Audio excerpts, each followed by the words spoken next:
Sometimes the old ways are the best ways. At least, that's what my grandfather says.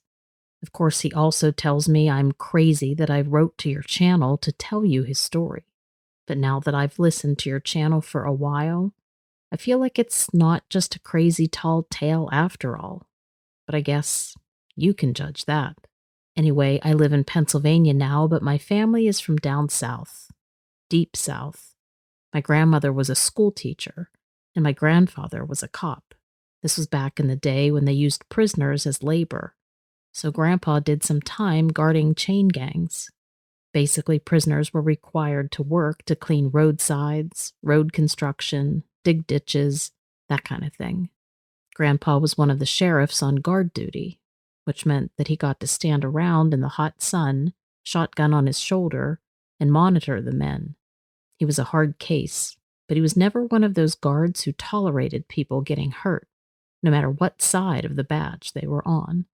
He made sure the men got water and rest when they needed it, but mostly his job was to make sure nobody went wandering and that the work got done. This one story I want to tell you about happened back in the summer of '58. The chain gang was called out to dig out some drainage ditches along the highway outside of Guntersville. That's southeast of Huntsville. It's a nice town, right on the lake. Cleaning drainage ditches isn't easy, but it is necessary work. None of the convicts liked it. Hard labor in hot weather, mosquitoes the size of fishing boats, slogging in mucky water, digging out marsh plants that really didn't want to be dug out, cleaning trash. So you can imagine that there was plenty of complaining. To hear Grandpa tell the story, most of the men just stuck to complaining under their breath. Because some of the guards weren't too keen on chit-chat. Grandpa mostly kept himself to himself, and he did his patrol, walking up and down the convict line along where they worked, alongside the road. Grandpa had a dog with him, too. He was a German shepherd named Arizona, and he took his job about as seriously as Grandpa did. He was all business when they walked the line. So when the dog alerted, how their head goes up and their ears go straight, my grandfather took note of it. About a half a minute later, to hear my grandfather talk, one of the convicts started slapping at the water he was standing in. It was waist deep if it was an inch, thick with tall weeds and dark brown with all the mud they were kicking up.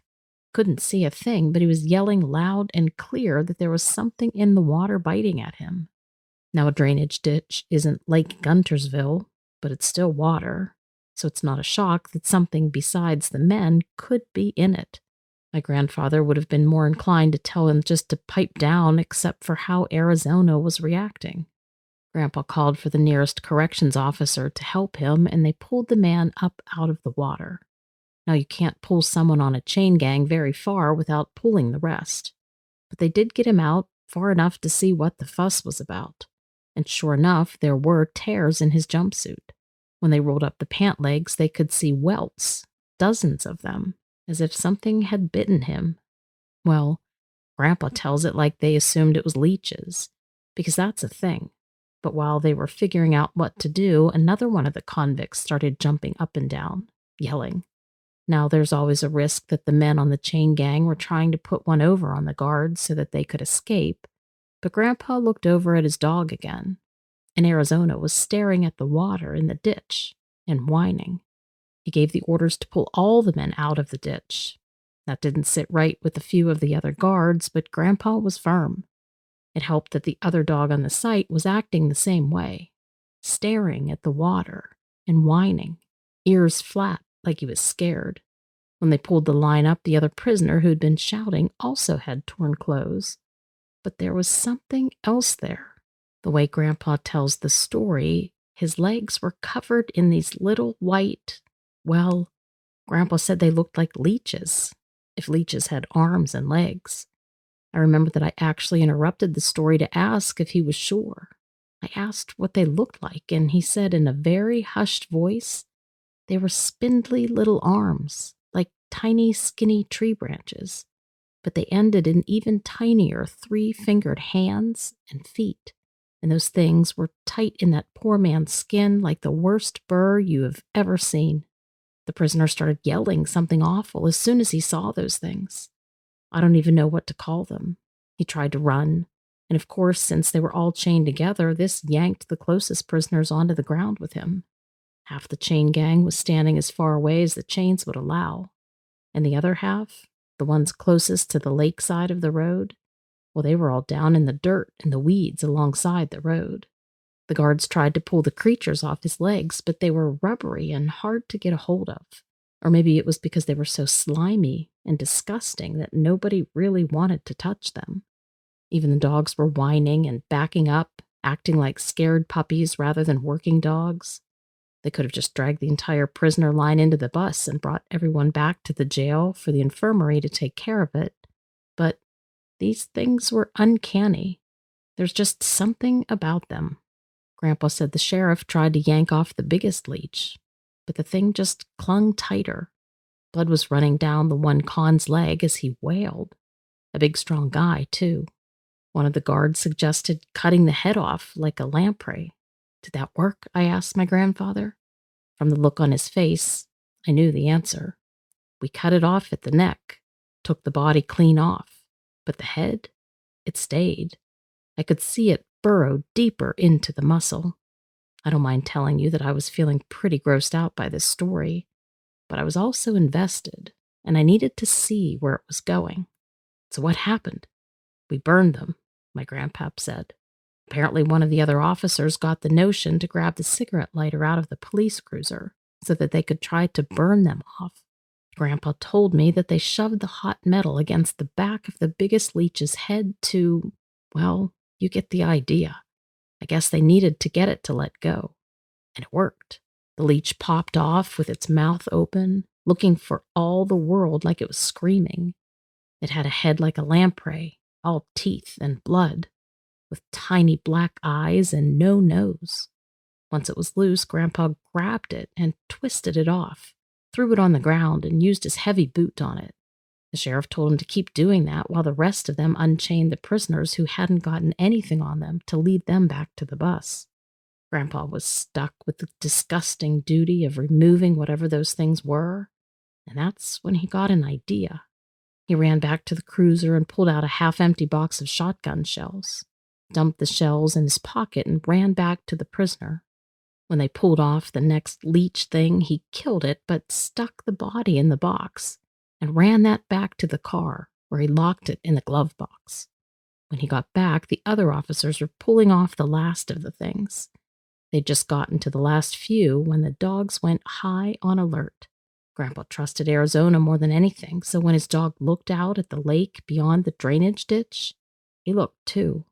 Couldn't see anything, though, so he went back to burning off those critters. But Arizona was agitated, pacing at the edge of the ditch. So Grandpa looked again. There was something in the water, under the water. He could see the ripple of something moving, and it looked big, and it looked like it was heading their way fast.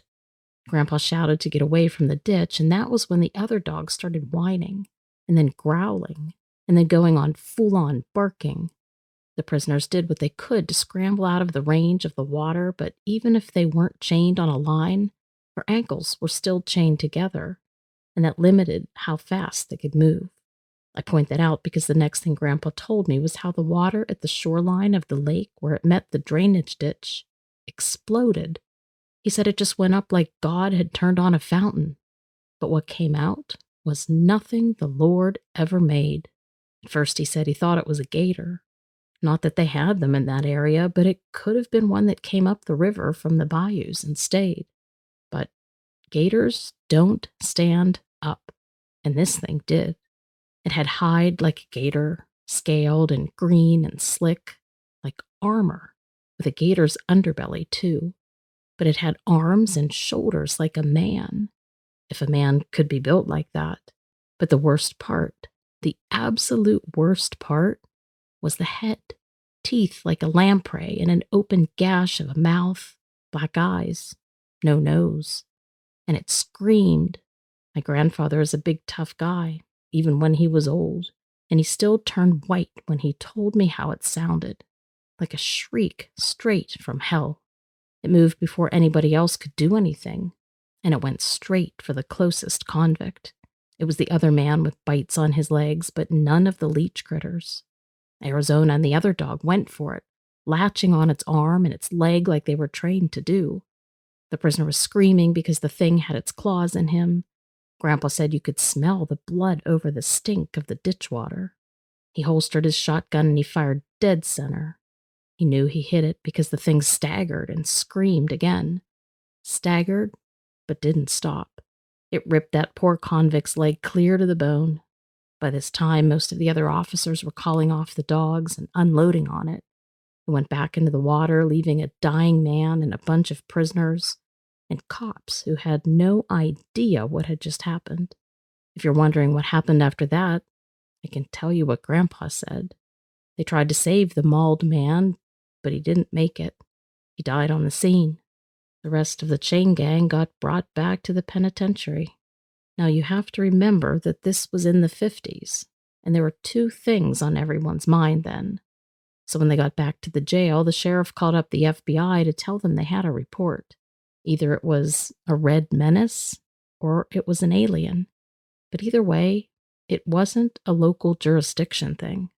My grandpa used to joke that the feds were always a day late and $1 short on the best days.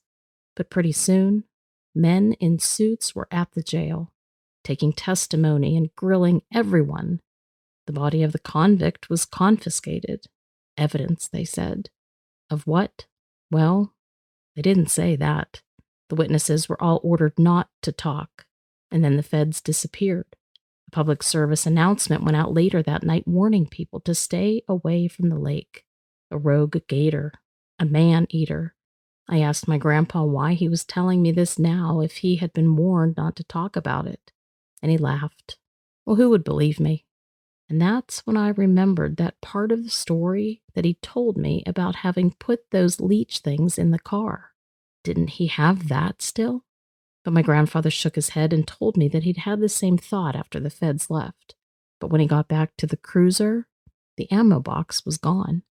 No proof, no story. And the feds must have done something about whatever was in the lake, because only one fisherman went missing after that in a way that wasn't explainable. Crazy story from a confused old man, or the truth? I don't know what you or your listeners believe, but I'm happier thinking the first. All I know is I never go near that section of Lake Guntersville, just to be safe. My parents always warned me to stay away from the swamp on Big Marine. They said there was something in the water down there and that I wasn't to go anywhere near it. I always thought that they were talking about some sort of fungus or deadly algae, but you know how kids are. I figured that as long as I didn't touch the waters, I would be okay. Big Marine was a nature preserve just a few miles down the road from the house I grew up in Minnesota. Most of it was a wilderness area, but there were a few hiking trails around the main entrance. None of the trails went deep into the forest. I think the longest trail was maybe 3 miles. The swamp was situated alongside the road into the park. In fact, you could see it from the highway. I'll admit it looked rather creepy if you drove past it at night, but during the day, I never thought twice about it. The preserve didn't attract too many visitors, just a few locals who would use the area to walk their dogs. Most of the times I went there, it was completely empty. Not a single soul to be found. I spent most of my free time during the summer out there. I didn't have many friends and there wasn't much else to do. One of my favorite pastimes was catching baby snapping turtles. They were everywhere down there during the summer. When I couldn't find any turtles, I was looking for snakes, skinks, and salamanders. I could spend hours just looking for creatures in the grass. And that is exactly what I was doing on the day I had the incident in the swamp. I had lost track of time, not realizing the sun was already beginning to sink below the horizon. When I realized how late it was, I hurriedly grabbed my bicycle and started off down the park road. I almost even ran over a baby snapper that was trying to cross the road. I swerved around it, but then I stopped. There was never much traffic on the road, but I didn't want to leave the turtle there in case someone came by in a car. Baby snapping turtles are so dark they're almost black in color. Someone driving a car would never notice one in the road. I laid my bike on the side of the road and I picked up the tiny turtle. I was only going to put him on the other side of the road, but then I saw the swamp. It wasn't too far from the road I was on, and I thought, what better place for a turtle? The moment I looked over at the swamp, I immediately knew something was wrong, but I didn't know what.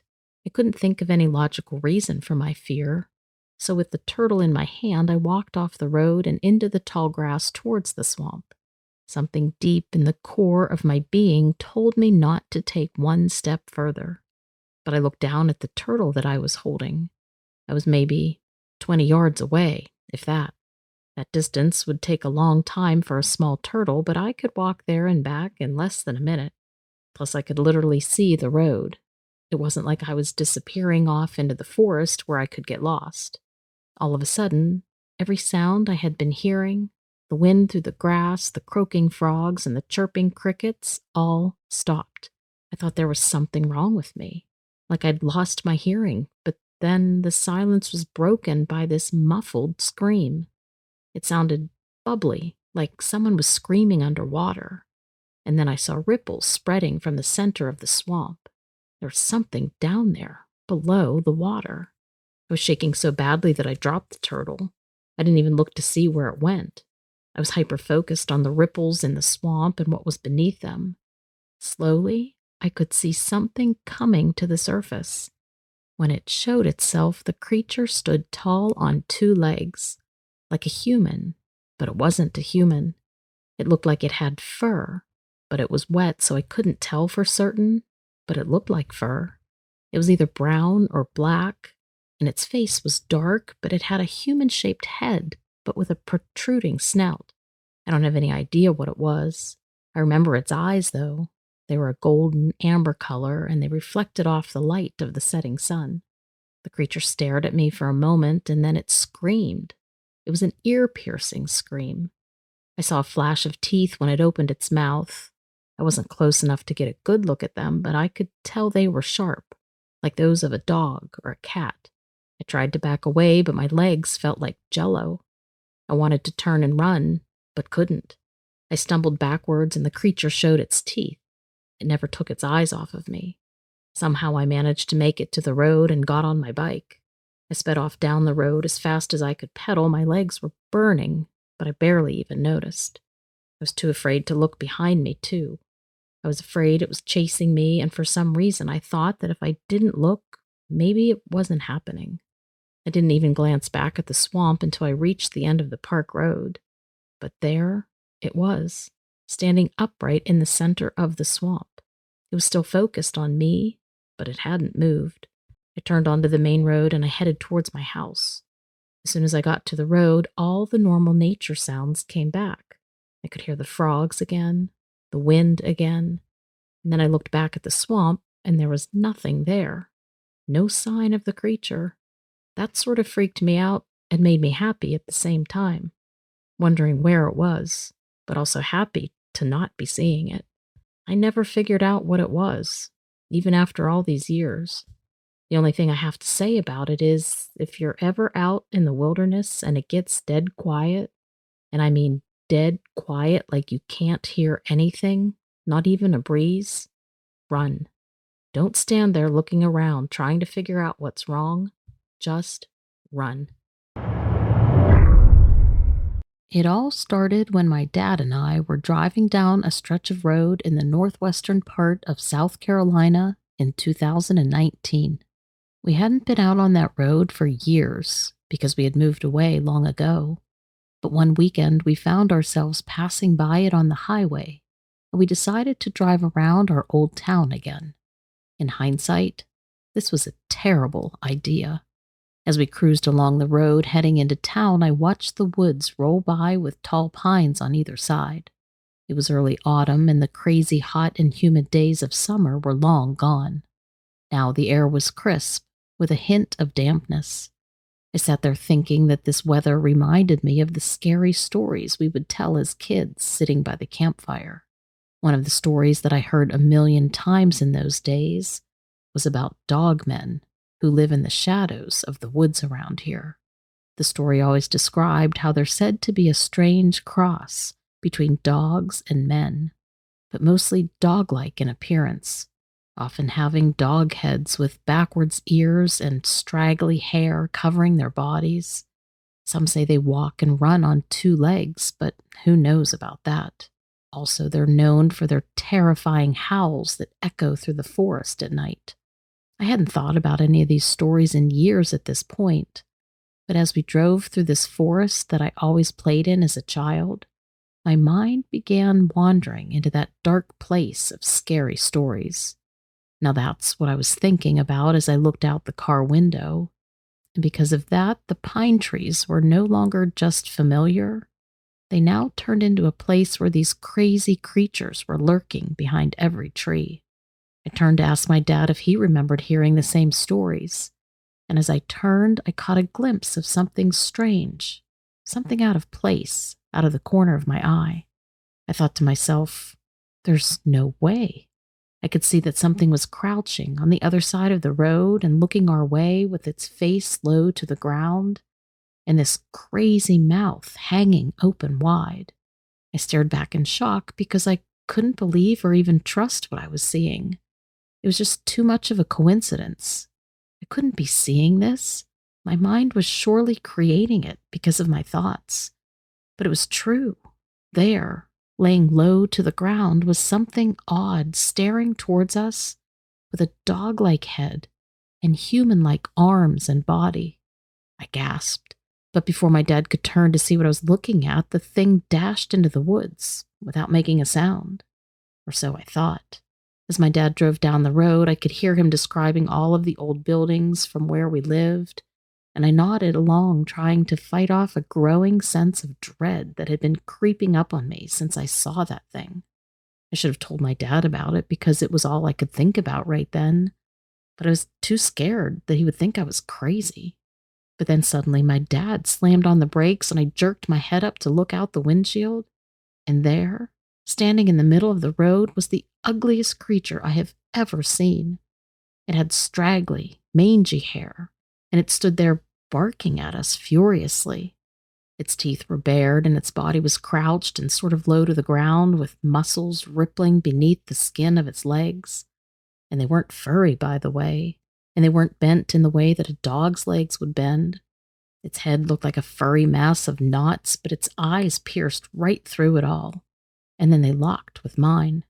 Our car was stopped within 20 feet of the thing, and before we could do anything, it started walking towards us quickly and purposely, barking loudly and aggressively with its teeth still bared. And I wondered right then and there if these things were any match for a car. I knew from stories that they could be aggressive, but I wasn't sure if they were dangerous to humans, and the car was our only protection at that point.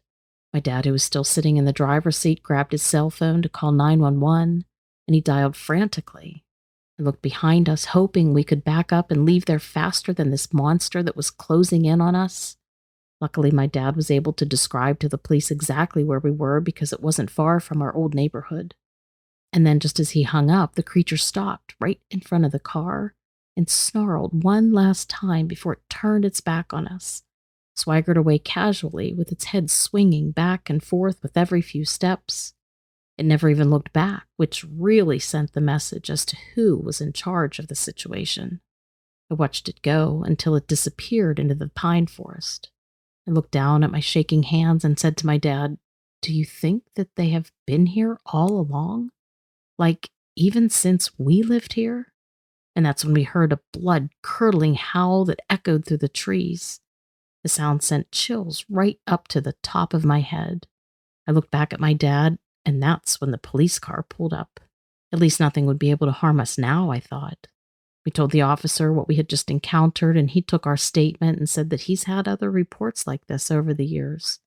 He also said that he personally thinks that they've lived here in the forest for at least 50 years, if not more.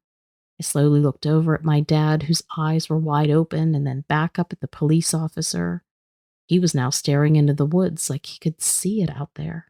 While I was strangely relieved to hear that these things were real, something told me that they would never be taken seriously by anybody who didn't actually see one themselves.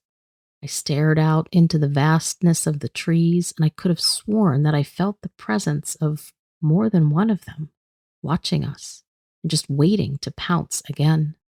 I'm still thinking about it almost 2 years later, and my dreams and my nightmares are plagued with these things, with the howls of the dog man and its eyes staring at me. I've never felt so afraid in all of my life as I was that day, but even though they still terrify me to this day, I still make myself think about them, and I wonder about what they really are. How did they come to really be? Are they really part human? And what are they exactly? If you have any thoughts, please leave a comment so I can read what you think.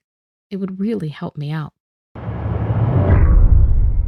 3 friends and I went out for a hunting trip on the Mescalero Apache Reservation. It's about a 100-mile drive northeast of Las Cruces, New Mexico. It's not really something I can recommend unless you have a buddy on your trip who is native.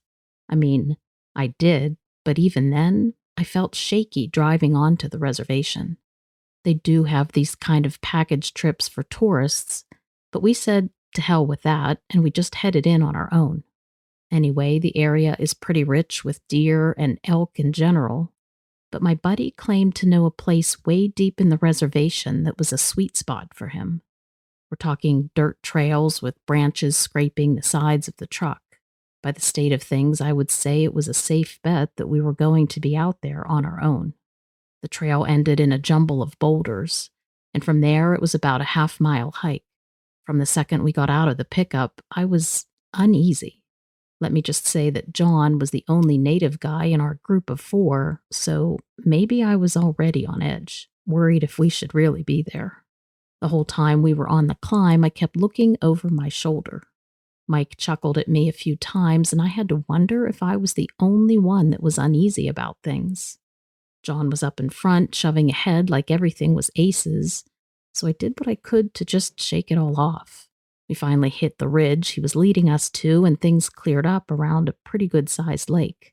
I asked where the best place was for us to hunker down and wait, and he said we should fan out in different positions to get our best shots. Again, I wasn't crazy about it, but who was I to argue? In the end, I headed off along the west side so that the lake was down the valley on my left, and my back was to the mountain. I couldn't put my finger on it, but I just didn't feel right. That same nagging feeling that I had had since getting out on foot only kicked up more once I was on my own. I can't say I was worried about bears or anything, but I can tell you that elk were not the first thing on my mind. Now, this is coming from a guy who has spent a fair amount of time outdoors in all kinds of weather, any time of the day or night. I just felt something was off. As soon as I set up shop, I got a chill all over. Not your typical November breeze chill either.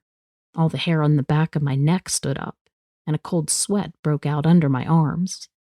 I was being watched. I could feel it. Somebody else was out there, and they weren't too happy about me just making myself at home. Without trying to look too uneasy, I started looking around to see if I could get a bend on whoever might be out there. But no matter what direction I looked, I couldn't spot a soul, not even one of our own guys. And then all of a sudden, this smell comes up like rotten meat, like a carcass left out in the sun, but even stronger, if that's possible. And it just comes up out of nowhere. I was about to gag and my eyes were watering, and I figured it was time to pull up shop and leave the spot behind. So I stood up and something to my right moved. We're talking big. It's a wonder I missed something that size given how hard I had been scanning the area. Rubbing my eyes to get the stink tears out of them, I made out a set of antlers. Anybody would have been proud to have seen those on their wall. And sitting right there, less than 50 feet to my right, was what looked like an elk the size of a truck. But there was something wrong about it. My eyes were still trying to focus, and the damned thing stood up on its hind legs. It had to be the better part of 8 feet tall. That smell washed over me again, and I stumbled back a step or two. I was completely bewildered. This thing looked right at me, and it had no eyes, just sockets. and then it reached out its front leg like it was going to steady itself on a tree, and I saw that the leg doesn't have a hoof on the end. It has a hand. That was enough for me. I went tearing back down to where we had all split up, yelling like hell. The other guys came jogging up from their spots, and I got to John first. I told him exactly what I just saw, and the other two guys just started laughing. But not John. John went all pale and said, Wendigo. It's the first time I had ever heard the word, but I will never forget it. That's all he said. And then we started booking it back to the truck. We were making so much noise, tearing back down the mountain. I couldn't hear if anything was after us. We were literally 4 grown men at a dead run, making a hell of a lot of noise. We were all sweating by the time we made it back to the truck, piled in, and fired it up. John had been carefully inching along the trail our whole way out there, but he ripped back out of there so hard it's a wonder he didn't rip out the undercarriage. We didn't slow down until we made it back to 70, and even then he pushed the limit all the way back into Ruidoso. Ever since then, there have been a few times that it has come up again, since the other 2 guys like to wisecrack, but I always keep an eye on John when this happens, and all I can tell you is this: he is never laughing, and I will never set foot in Mescalero again. I will do anything to avoid it. Colorado, 2017. I will never forget my encounter, even if I live to be 100, because it was so intense, and I can't seem to shake it. In fact, maybe that's why I can't forget. Maybe writing this story to you will be my brain's way of trying to accept what happened and just let me move on with my life. Either way, it's burned into my memory like fire. It all started when my friend Ben and I were sitting outside his house, waiting for our other friend Mark to come over. We were just sitting there waiting when we heard this unusual barking noise.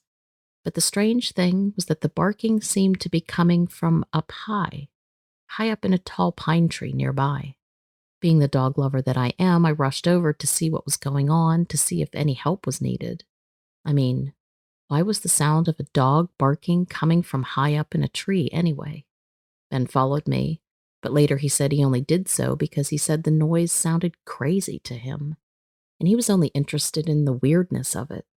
But as soon as we got closer to the tree and the dog, we realized that it didn't sound like just any dog, and it didn't take long for us to see what was going on. We were both totally shocked at what we saw. We had looked up into the tree, and through the thick pine branches we could see the neighbor's dog, Bailey, perched high in the tree with its front paws wrapped around the trunk so that he wouldn't slide down, and he was barking ferociously at something higher up. We looked up to see what Bailey was barking at, only to see another dog higher up in the tree. It was so high up that it was almost out of sight, but it was definitely this mangy-looking thing. And also I could tell that the mangy-looking dog wasn't just a normal dog. It was the biggest dog I had ever seen, even though it was up there so high I could tell. It was standing outstretched on a tree branch, on its hind legs like a man would, with its head and chest and shoulders leaning against the trunk. I assumed at first that I was looking at some dog that Bailey had chased up there, but then when I saw this dog-man hybrid thing peek its head around from the other side of the tree, I quickly realized that this huge dog was not something I wanted to contend with. And then what really clinched that for me was that thing's eyes. They looked like hot coals, almost black, but also burning this fiery red shade.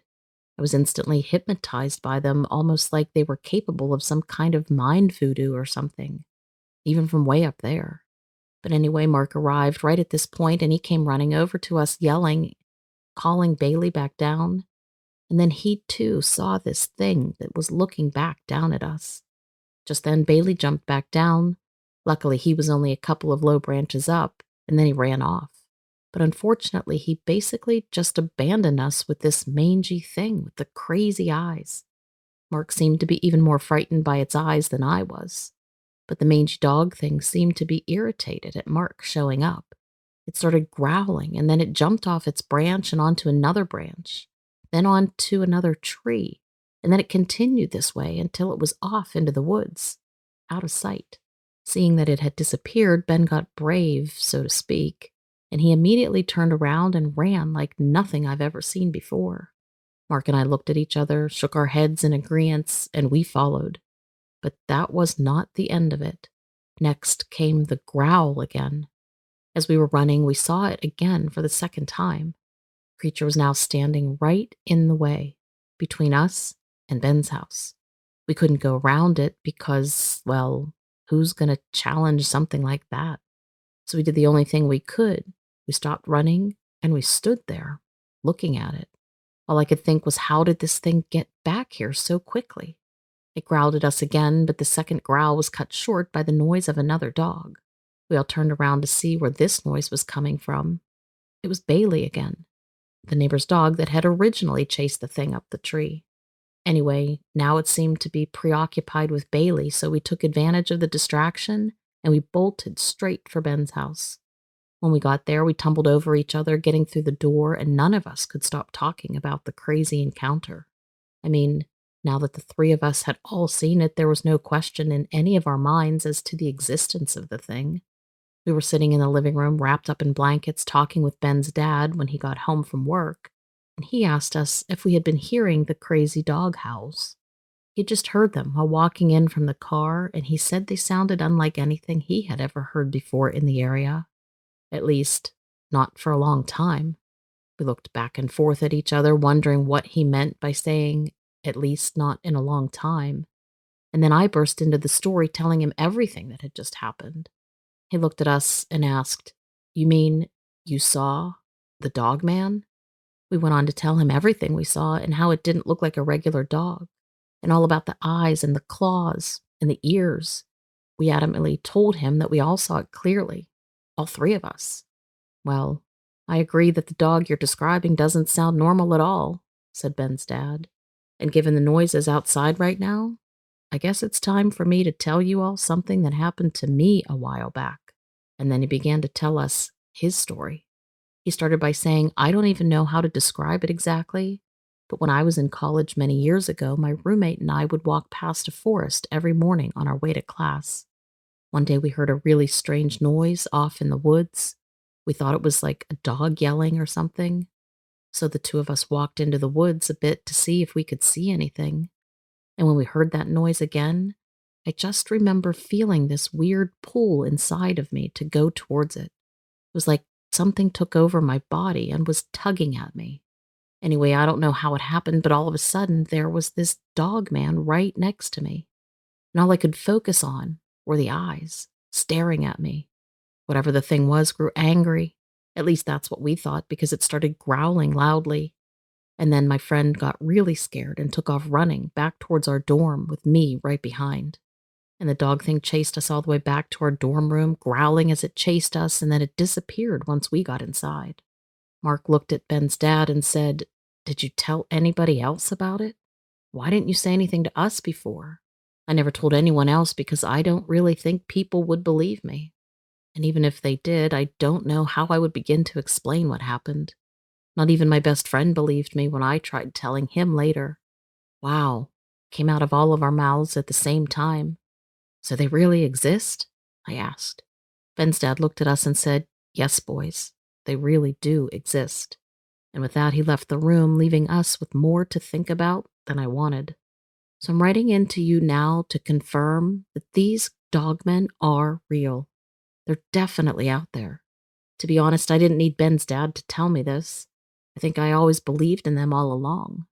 But it sure does put a different spin on everything when you see one in person and with friends who can now confirm that I really did see what I saw. I feel like this experience has made the three of us feel an extra special closeness to each other, the kind that only comes from people who have had intense experiences together. Does anybody out there know what I mean by this? Anyway, that's the story that I said I'll never forget, even if I live to be 100.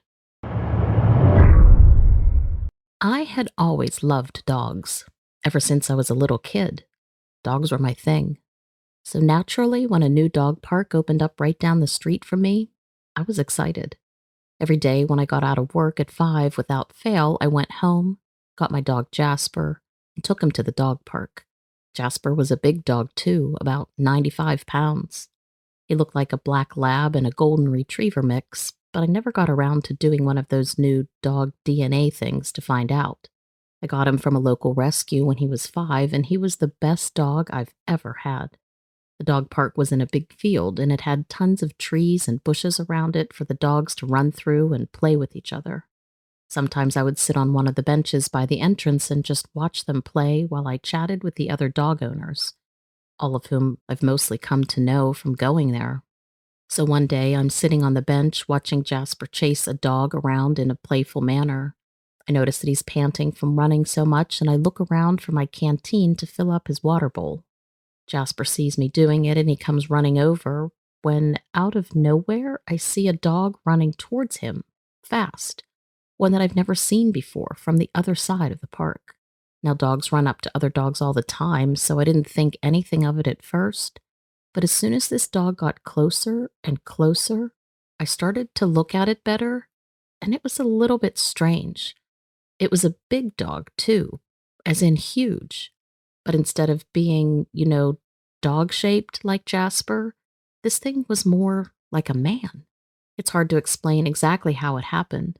The head was that of an Alaskan Malamute or a Siberian Husky or something. Pointy, triangular-ish, instead of round like most dog breeds. And it had this short black fur that made me think it was a husky. But the body looked more like a man's than a dog's, with its muscular arms and legs, though its hands and feet were dog-like, with big furry pads on the palms and the soles. But what really got me was its face, dog-like, but unmistakably human underneath the fur, though I could only see its eyes exactly.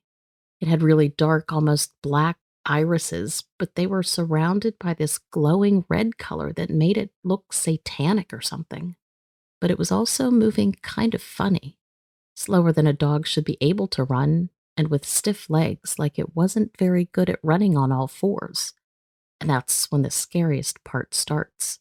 Before I could call Jasper back, this creature raised itself up onto its two back legs and started running towards Jasper just like a man would, but much faster. I stood up immediately, but I tripped over myself and I fell to the ground. While laying there, I could hear some of the other dog owners start to scream. I heard them, far off, but also close. It was strange, like I was out of my body. And it sounded like some of them were yelling, dog man, run." I looked up from the ground and I see this thing almost right in front of me, staring down at Jasper, who had laid down on the ground next to me on his back. But I still couldn't see clearly after the fall. Just its eyes, like darkness with red around them, staring right into mine. And then it snarled. It was a deep growl, not dog-like at all. It was more like a human's roar or maybe even a scream or something, but it wasn't anything I had ever heard before. It stood over me and Jasper, and I was so scared that it had come for us. And then I heard loud barks and snarls behind me, so I turned my head to look, and it happened all in a couple of seconds. One of the other dogs in the park had jumped on this thing's back in a way that I believe it was trying to protect us. With all the confusion, the creature started to run with this dog on its back. It ran towards the fence, which was clearly quite sturdy and made of metal bars. Meanwhile, it jumped up to get over those bars, and as it did, the dog on its back went flying, and the thing escaped over the fence and was gone within seconds. The dog got up, and the dog owners all ran over to it, checking on it, making sure it was okay. I sat there in the dirt, still not able to believe what had just happened. And after a while, I heard somebody frantically calling my name in the background, telling me to run. So I look up, and I see that thing again. And this time it was on the other side of the park, just standing there, but staring at me. I couldn't tell if it was angry or what, but it felt like the eyes were just looking right through me. I stared back at it, and without warning, it disappeared. More dog owners started coming up to me asking if I was okay, telling me that they could not believe what we had all just experienced. I nodded in agreement, although now, when I look back, I know that I wasn't really processing anything properly at the time. So, who knows what all really happened, or what was said, or even the order of things. I was mostly okay, except for my ankle, which I had twisted when I fell, but we were able to walk home that night and went to sleep okay. We never did see that thing again, but I do think I heard it at least once after that encounter, out of my bedroom window. I try not to think about that because that keeps me up at night. But anyway, I can't really say for sure what happened in that park that night. All I know is that I now believe the dogman really, definitely exists. At the time this happened, I was working as a local journalist in my hometown of Troy, Michigan. In 2014, the editorial team asked me to follow a story from Detroit. Normally, I would jump on an opportunity to head out, but that time I had a strange feeling about it. Part of it was due to my uneasiness driving after my shoulder surgery, and partly due to knowing that Route 75 is said to be a paranormal magnet. I was pacing outside my boss's office thinking of an excuse to not go, and I noticed my coworker Frank was packing up his desk. I remembered that he was moving to another job outside of Troy, and that meant that my chance for a promotion was maybe finally here. So with that in mind, I decided to swallow my anxiousness and take on the story. I called my dad and asked if I could take his car. Young journalists are not paid enough to own one that's reliable yet. Detroit? Well, I can come along, and we can stop at your Uncle Sean's place, my dad said. I cringed from the inside, but agreed. He and I don't have much in common. I'm timid and antisocial, and he's outspoken and loud. However, I really wanted the Detroit story to help me with the promotion, and the road trip would probably mean a lot to him, too. Neither of us had any commitment after work, so we headed out right afterwards, straight down Route 75. He tried to churn up some conversation, but I was tired and I wanted to be fully awake the next morning. So I started to nod off in the car. Detroit is not too far from Troy, but every second felt like an hour. I do not remember when I actually fell asleep, probably when Dad started telling stories of a strange creature that had been seen lurking near Troy. Maybe I should have been paying attention. A little ways into the trip, I heard a loud thud, and I jumped and hit my head on the car window that I was leaning against. "Hey, are you up?" my dad said. "I think I saw something." "Probably it was nothing," he whispered. I shook my head no and just answered in murmurs. It was dark at this point, and we were no longer on 75. I remember making frustrated remarks, but his attention was completely somewhere else. His hands were gripping the steering wheel tightly, too. "You were asleep. There was an accident on 75. I knew a way to bypass it over here by the fairgrounds and the cemetery. Well, I thought I did, but I think we're lost." I rolled my eyes as I reached into my pockets to open the map on my phone. I tried to unlock my phone, but realized it was completely dead. I was so fixated on reaching Detroit that it had slipped my mind to charge it before leaving. The car kept moving along, but then it seemed to slow down. I opened my eyes wider, and I turned towards my dad to see his eyes wide open and staring in the rearview mirror. I still remember the look on his face, with his jaw hanging down. He kept driving slowly, but his eyes were glued to the rearview mirror. Not knowing what was going on, I asked him to let me drive. But my dad kept acting strange and not stopping. I asked him again to stop the car and switch seats with me. He was hesitant at first, but he finally agreed. I got out of the car, and soon after getting out, a noise from off in the direction of the cemetery caught my attention. I was looking around to find the source. I scanned the horizon looking for whatever it was, and what I saw was nothing like I could have ever imagined. It was a dark-haired, furry, wolf-looking creature, but it was huge, as big as a fully grown horse, I would say. I squinted my eyes, thinking it was a play of the light, but the bright yellow eyes that were staring back into mine were definitely real. Even though the creature was at least a few 100 feet away from us, its incredible size was clearly noticeable. Its presence behind our car, looking towards us, was something I could feel even that far away. I'll never forget the feeling I had when it first looked at us. It was majestic, and it had a sense of undeniable power. I felt it could make anybody feel shivers down their spine and make their hands quiver, just like I was feeling at that moment. However, I am a journalist, so I decided I could capture this beast with my camera and show people what I saw. I slowly moved my hand, reaching for the door handle while also reaching for my camera. In my head, I was moving slowly enough that I wouldn't be noticed by the creature who was still a decent distance away. Unluckily for me, I was wrong. The beast howled a cry at the most unbelievable spectrum, and it rose up on its two back feet. Its muscled body was now maybe 9 feet tall, and its dark fur made it seem even more ominous and horrifying. However, the strangest part of this vision was the creature's human-like build. The only typical wolf features were the tail, the sharp set of paws, and the end of each limb and the snarling wolf head. By this point, my dad had jumped inside the car to the passenger seat, and I had moved across to the driver's side. He quickly helped me to open the driver's door and yanked me inside and yelled to hit the accelerator.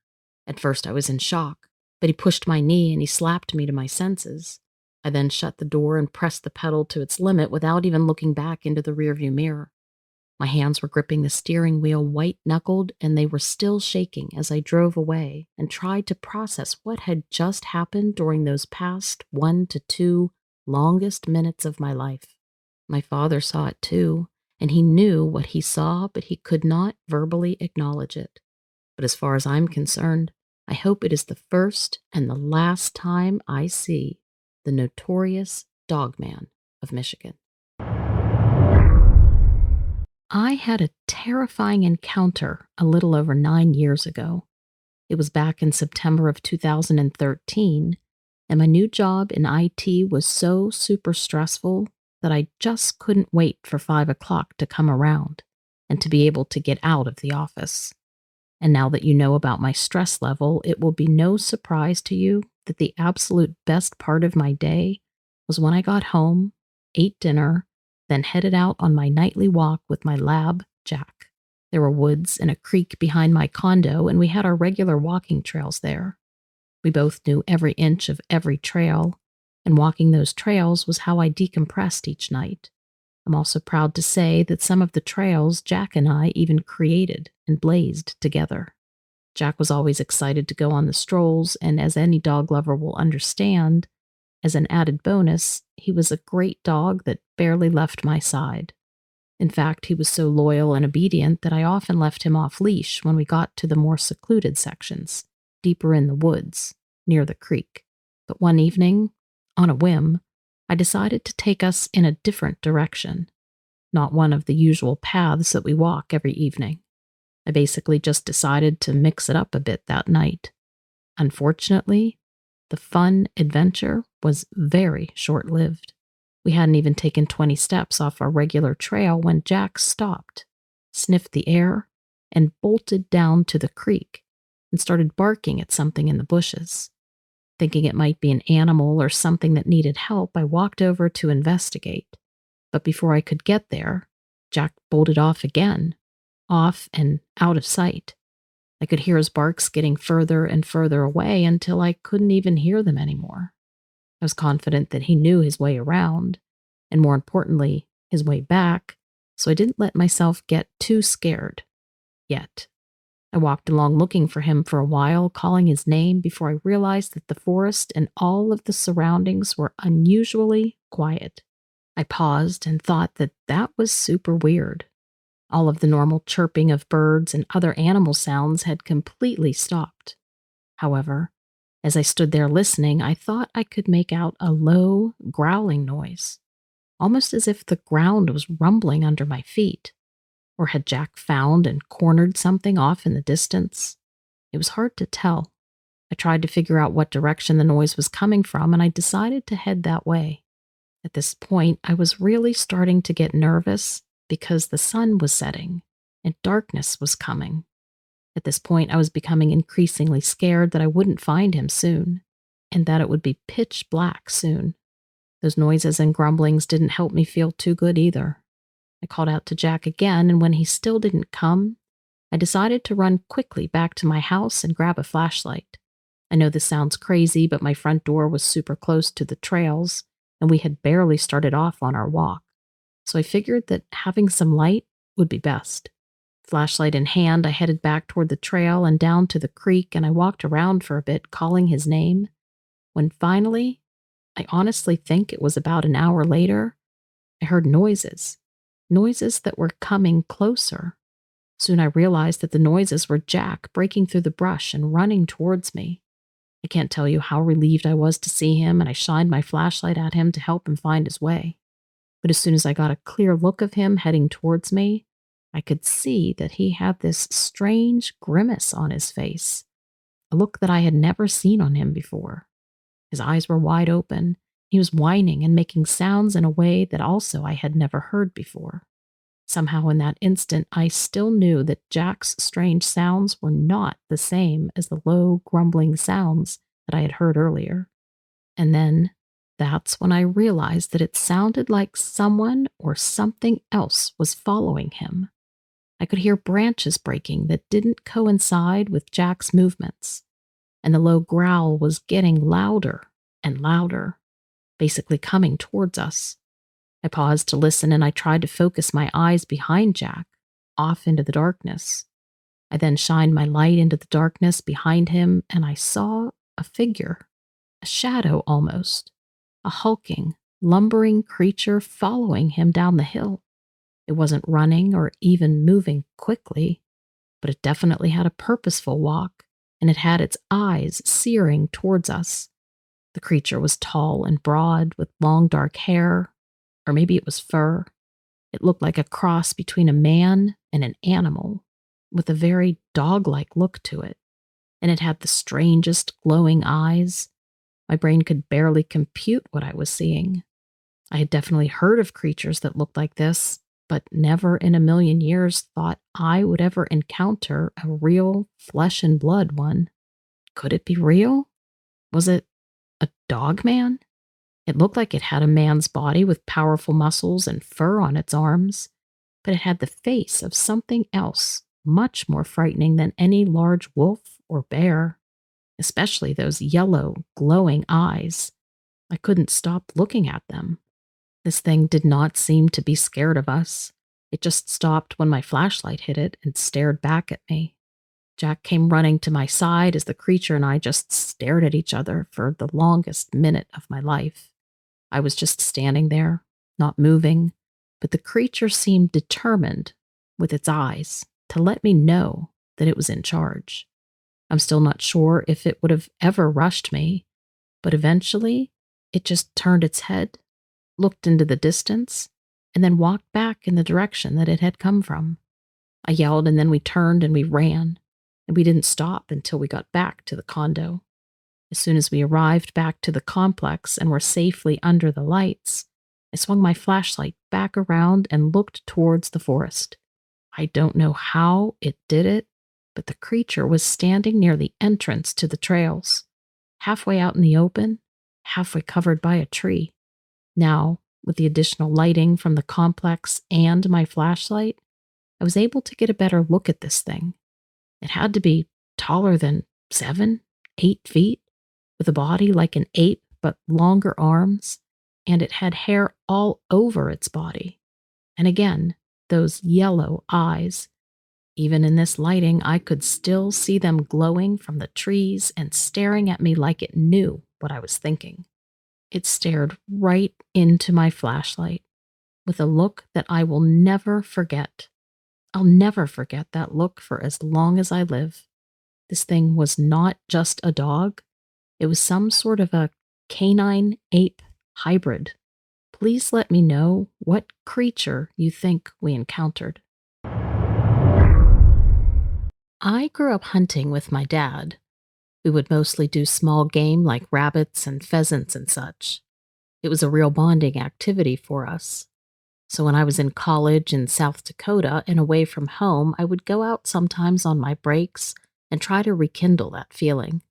I think I was pretty homesick during that first year of school. I also liked to hunt in some pretty remote areas. The place where this happened was somewhere I wasn't very familiar with, and it was quite a distance from where I had to park. I don't remember exactly how I found it, In those days, I really enjoyed finding places that were unpopulated as possible. The walk to where I wanted to go was a few miles from where I parked my truck. I started out a little after noon and figured I would hunt until dark and then come back out. I had my retriever Barney with me. The walk-in was a path that followed an abandoned farm road.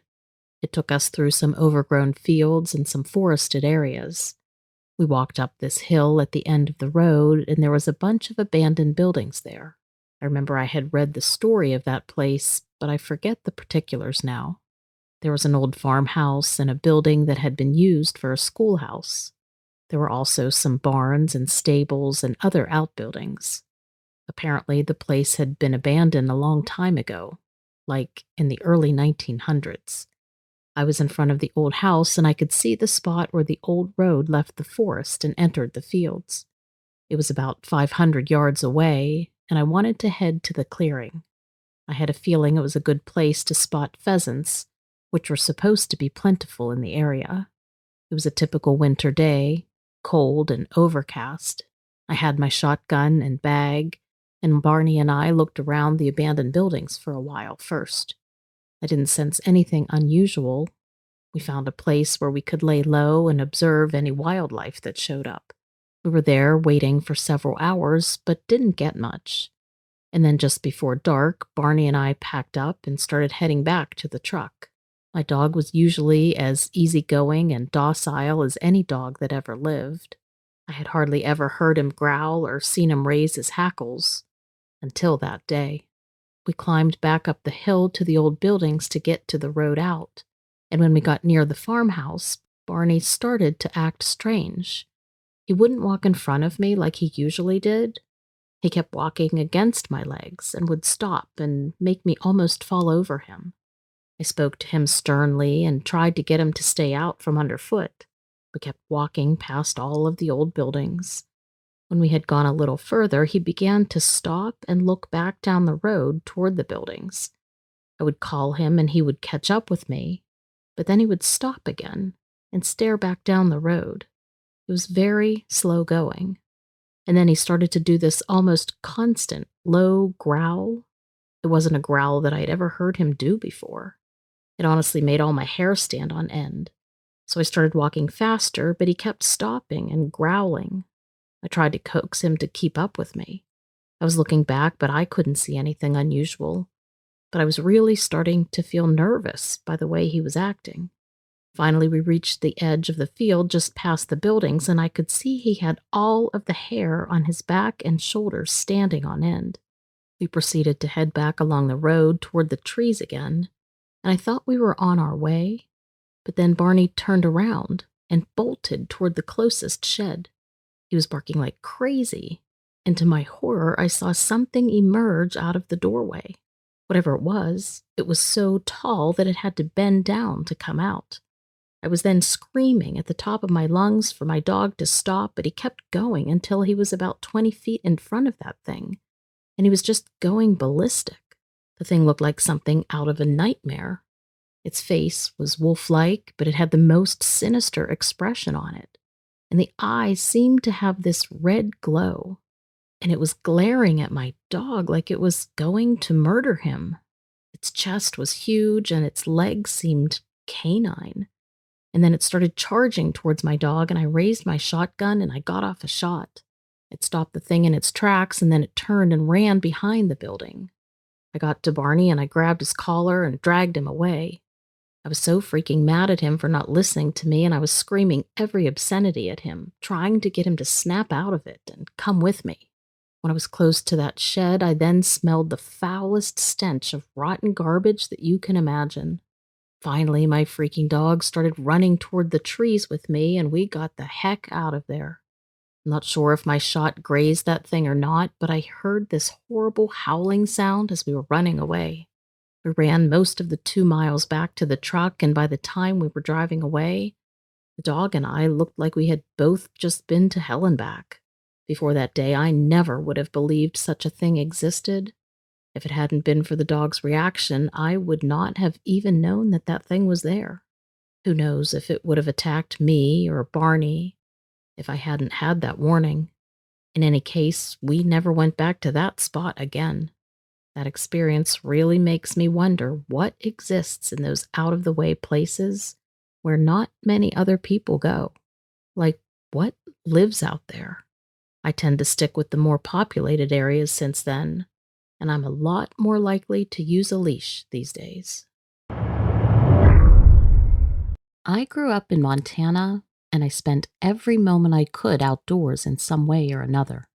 My dad was a hunting guide in the area, and I followed in his footsteps. I've always felt at home in the backcountry. I had explored some of the most remote and wild areas of the United States, but then I took a job as a guide in Canada's Northwest Territory. The only way to get to some of these locations is by bush plane, and hunters pay you good money to take them on guided trips out there. It's some of the best hunting and fishing the world has to offer, but the land up there has its secrets, and the few who know about it want to keep it hidden. For that reason, I can't give the exact location of my story, but it's a place you'll probably never be able to go anyway. The valley is closed to hunting these days, and hikers can rarely afford to get there unless they pay a pilot. There aren't many local pilots who will even fly there anymore. Pilots can be a superstitious bunch, so they can get away with saying that the place is cursed, and nobody bats an eye. That's the story you'll hear if you ask around. The land is cursed. Best to stay away. But that's not the real story. Of course, I had heard all the tall tales of curses throughout my years working up there, but they were just that, tall tales. Campfire stories, if you will. A lot of them were from the gold rush times. Somebody found gold up there and likely made up the stories to keep other people away. Or at least, that's what I thought. I was taking a group on an elk hunt. We had just been dropped off by the pilot, and we were scheduled to be out there for 5 days. We had electric bear fences for our camp, so I wasn't too worried. There's always a danger when you're dropped off in a remote wilderness area inhabited by dangerous wildlife, but I made sure to take proper precautions. We set up our camp near a decently sized river. It was enough to provide us with fresh water, and there were elk tracks along the river's edge. Of course, it's not just elk that frequent easily accessible water sources, so we set up the bear fence around our camp to keep away any unwanted visitors. I remember that night hearing something moving around outside of our camp. I couldn't make out what it was at the time, but it was deterred by the fence, and it never made an attempt to enter. I had my gun ready just in case it was a bear. It had just rained there the day before, so the soil around the camp was soft. I figured I'd check the area for tracks in the morning to see who our visitor had been. Morning arrived, and I had more questions than answers. I found tracks around our camp, but they weren't anything I would have ever expected. They were human tracks. Barefoot human tracks. I figured maybe we had a sleepwalker, but I asked the group, and nobody claimed to have ever sleepwalked. Plus, no one among us had dirty feet, and these footprints were in the mud. That, and they were on the outside of the fence. I don't imagine anybody sleepwalking would have the wherewithal to open the gate without getting shocked, and there's no way anybody could sleep through that. And then I found more footprints by the river. There was definitely someone out there with us, but who? And why were they barefoot? I won't lie and say I didn't consider for a moment that Bigfoot might actually be real, but these tracks were the size of normal human feet. It was just somebody out there, living alone off the grid. Could that be? That was my best bet, but it didn't make me sleep any better that night. I know a few members of the hunting party wanted to leave right then and there, but the pilot wasn't scheduled to come and get us for another 4 days, and we had no way of contacting him. Whatever wild barefoot person invaded our camp that first night decided to leave us alone after that. We continued on with the hunt without incident. It wasn't until one of the hunters shot an elk that I figured out what was actually going on out there in the valley, and why the locals urged people to stay away. The elk was gut shot, and we had to track the thing through some pretty rough country. I could tell the hunters were getting tired, but I didn't want to leave a wounded animal without doing everything in my power to recover it. We chose a rendezvous site at the river, and I went on alone. I tracked the elk through the forest and into a clearing on the other side. I then saw the elk laying dead on the ground, but it wasn't alone. There were 3 people standing over it. I'm not quite sure how to describe them. They were definitely human. They weren't like a Bigfoot or anything. They were people. They all three turned to look at me when I came over the hill, and one of them had a stone knife in its hand. But they didn't try to attack me with it. They looked like they were about to start quartering the dead elk. They were shorter than average, and their skin was tan and weathered. I hesitate to call them cavemen, but that's what they looked like. They had primitive clothing made from what looked like leather. Maybe they were some uncontacted, isolated tribe. I don't rightly know. What I do know is that the three of them were skinny and they looked like they needed that elk more than we did. I backed away from them before turning around and heading back through the forest. I decided not to tell anybody about my experience for years. I told the hunters that I lost the elk, and that was that. I realized then that the locals know about these people. They know that they live out there in the wilderness, and they try to leave them in peace as best they can. All those stories about that place were meant to scare people away, but it wasn't for the reasons I had previously thought. Like many of the others who used to guide out there, I stopped running guided hunts well before the area was closed. Every once in a while, hikers still go out into the valley, but they're few and far between, and the people who live out there seem to avoid them at all costs. I've been listening to your channel for a while now. Something that fascinates me every time I hear your stories is that in every one I've listened to, the supernatural encounters all seem completely random. But I'm writing to tell you about my personal brush with the supernatural, and it wasn't at all random. I suppose you could call me a researcher, but I doubt any academic institution will claim me, even if I do have some fancy initials to put behind my name. My official title is wildlife biologist. I work for the Bureau of Land Management in the Fish and Wildlife Division. But what I really am, and have been for over 20 years, is a monster hunter. 20 years is a long time, right? But that was how long it took until I had the encounter I'm about to tell you about. I'd been on my most recent hike in a remote park in Washington state, following rumors of what was reported to be a weird bear. Given the area and territory we were working with, it wouldn't have been unusual for any sightings of a large, shaggy animal to be an actual bear. However, I had my doubts.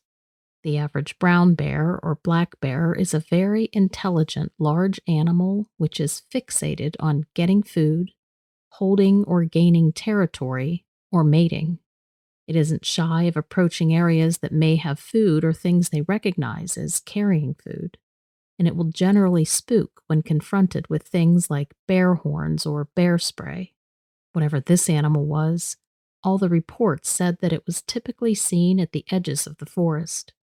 It notably did not run away when hikers made noise. It also didn't move forward aggressively.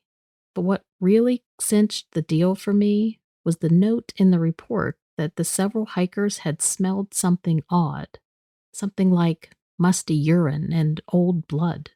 According to the park ranger who took the report, the hikers had been terrified. Me? I was absolutely thrilled. Breaks like this were exactly what I was looking for. Given the area, I theorized that the animal they were spotting was a Sasquatch. There have been reported Bigfoot sightings in the area for decades, but no conclusive proof has ever been found. That's why I was there, for proof, or preferably a specimen. I'd already spent several days scouting all the areas where the sighting had been reported.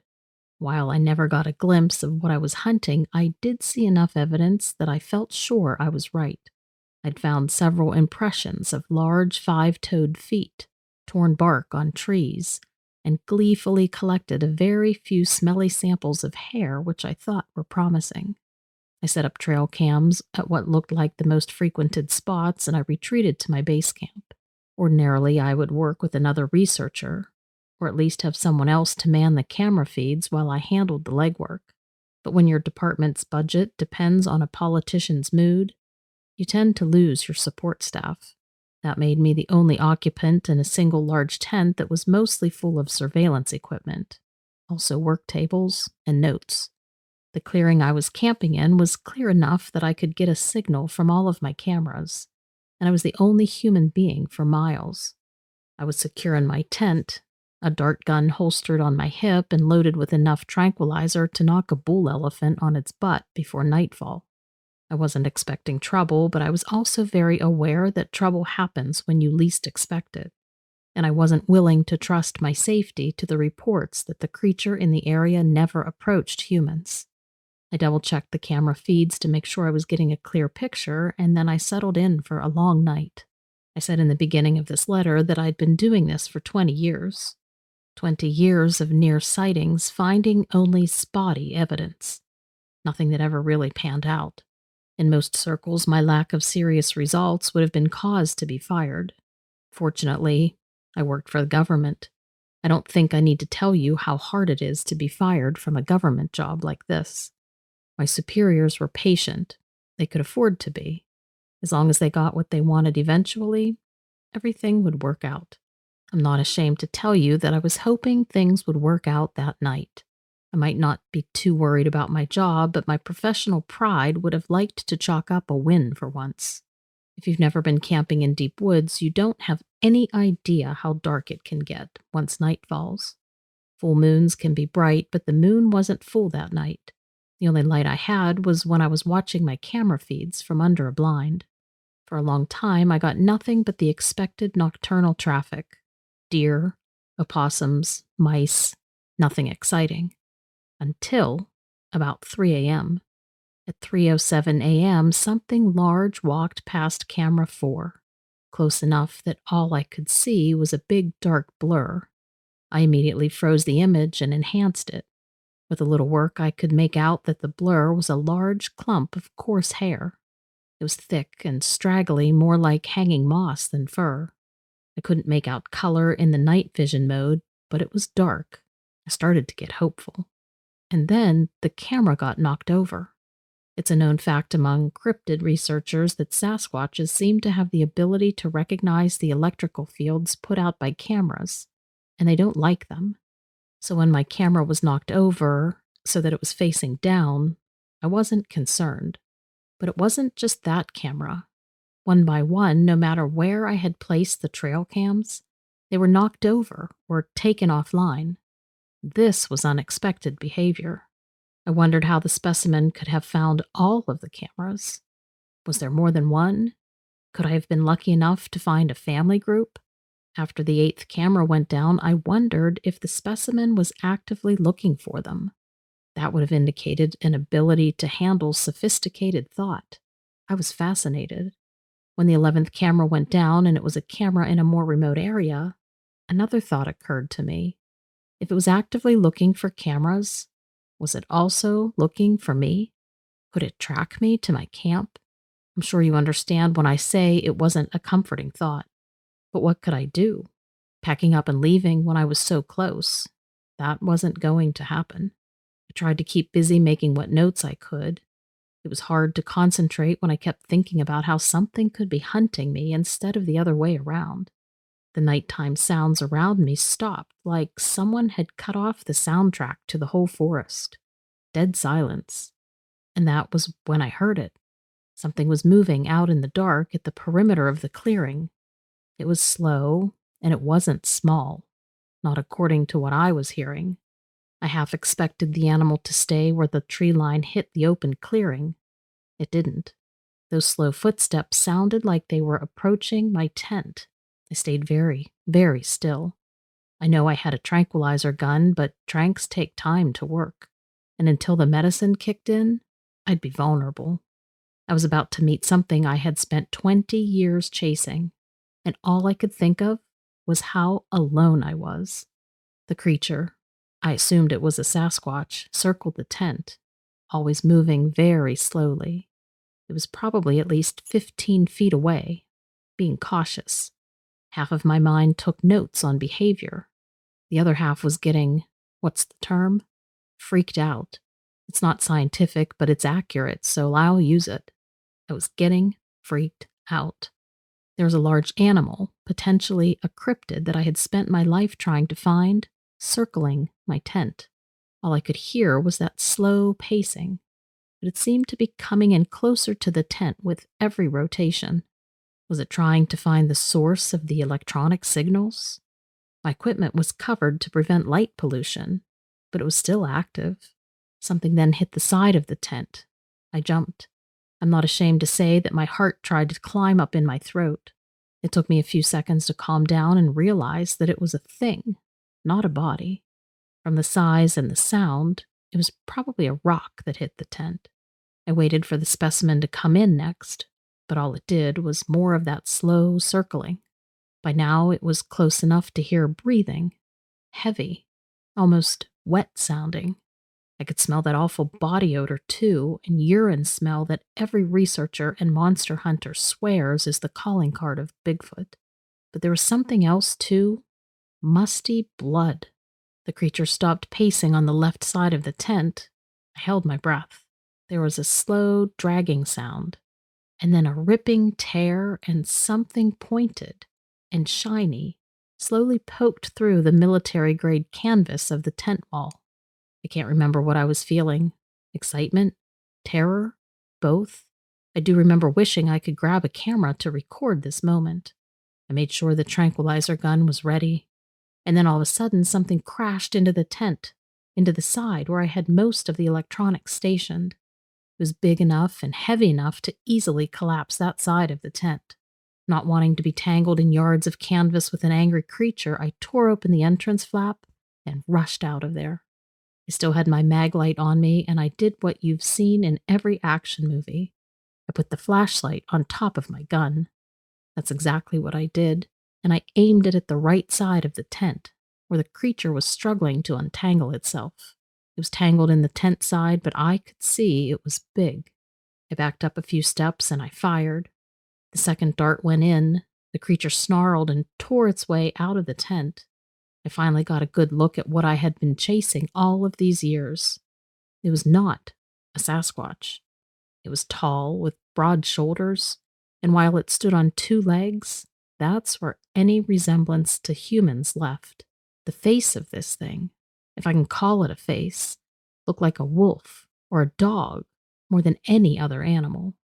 It was powerfully built with a thick mane around its shoulders. I've seen bodybuilders with less muscle in their arms than this thing. It snarled into the beam of the flashlight, and I thought, oh, I may have made a mistake. It took a step toward me, and then another. I heard plastic snapping under its weight. It must have stepped on some of my equipment, and then it snarled. It was a long, low sound that made every primitive nerve in me stand to attention. I was sure it was going to charge me. I had the stupid thought that, well, at least someone else can use my research notes. And that must have been when the trank started working, because the thing then wobbled on its feet. It shook its head like it was trying to wake up, and then it dropped to all fours and took off towards the tree line. My hands were shaking so badly from adrenaline that I couldn't reload my gun fast enough. I think I managed to squeeze off one more shot, but I don't know if I hit it. All I know is that the creature, whatever it was out of sight.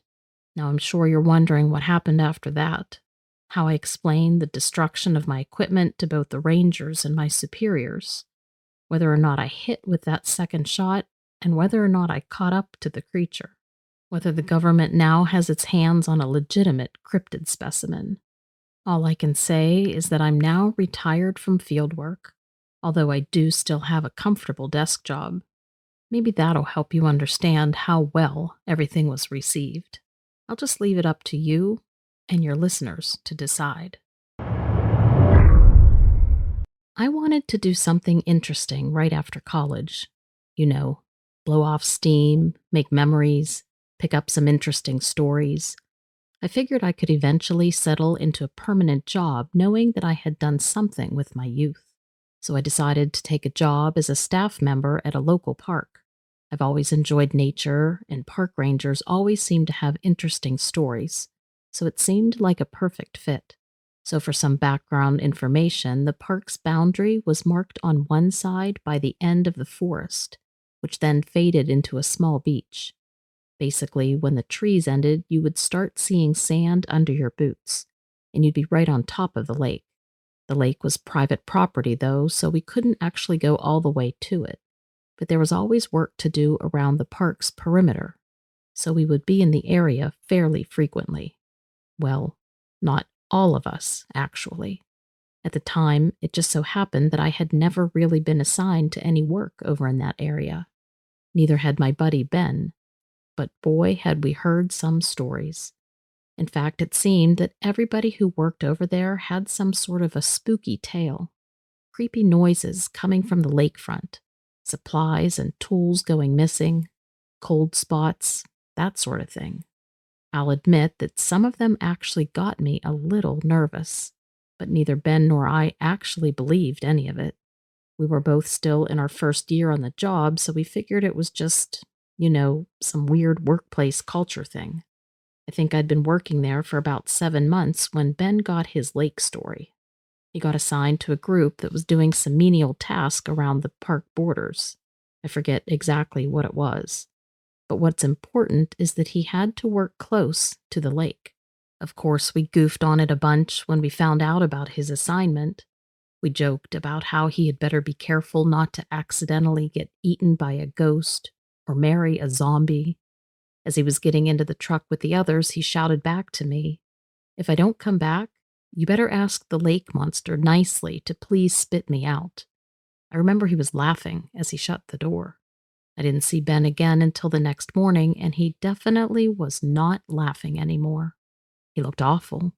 His face was paper white with dark circles under the eyes. I noticed his hands trembled when he poured his coffee. He looked like, well, he looked like he had seen a ghost. There was clearly something very wrong, but it took some doing to get him to spit it out. Normally, you'd have to duct tape Ben's mouth to get him to shut up, but this time he barely breathed out loud. After some prodding, he finally talked.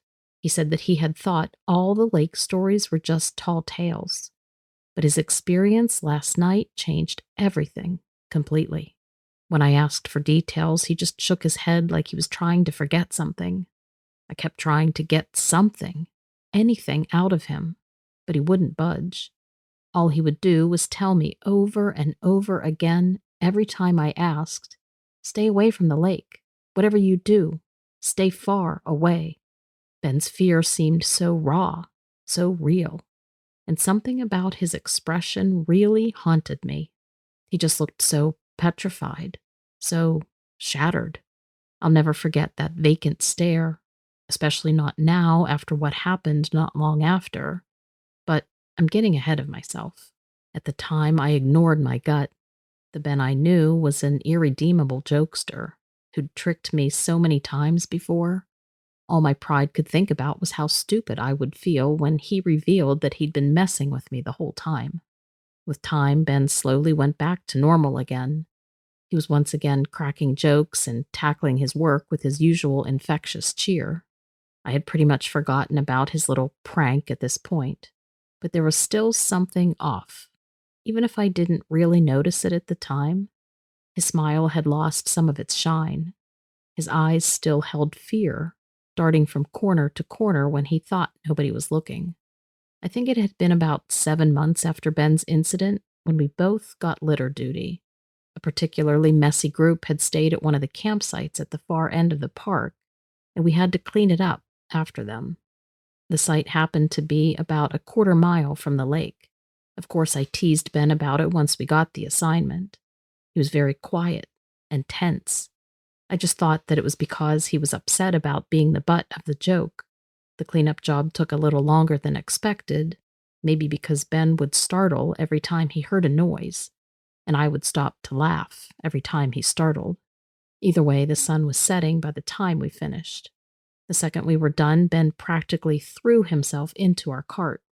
I was about to get in myself when I heard this weird noise, like somebody shouting in the distance.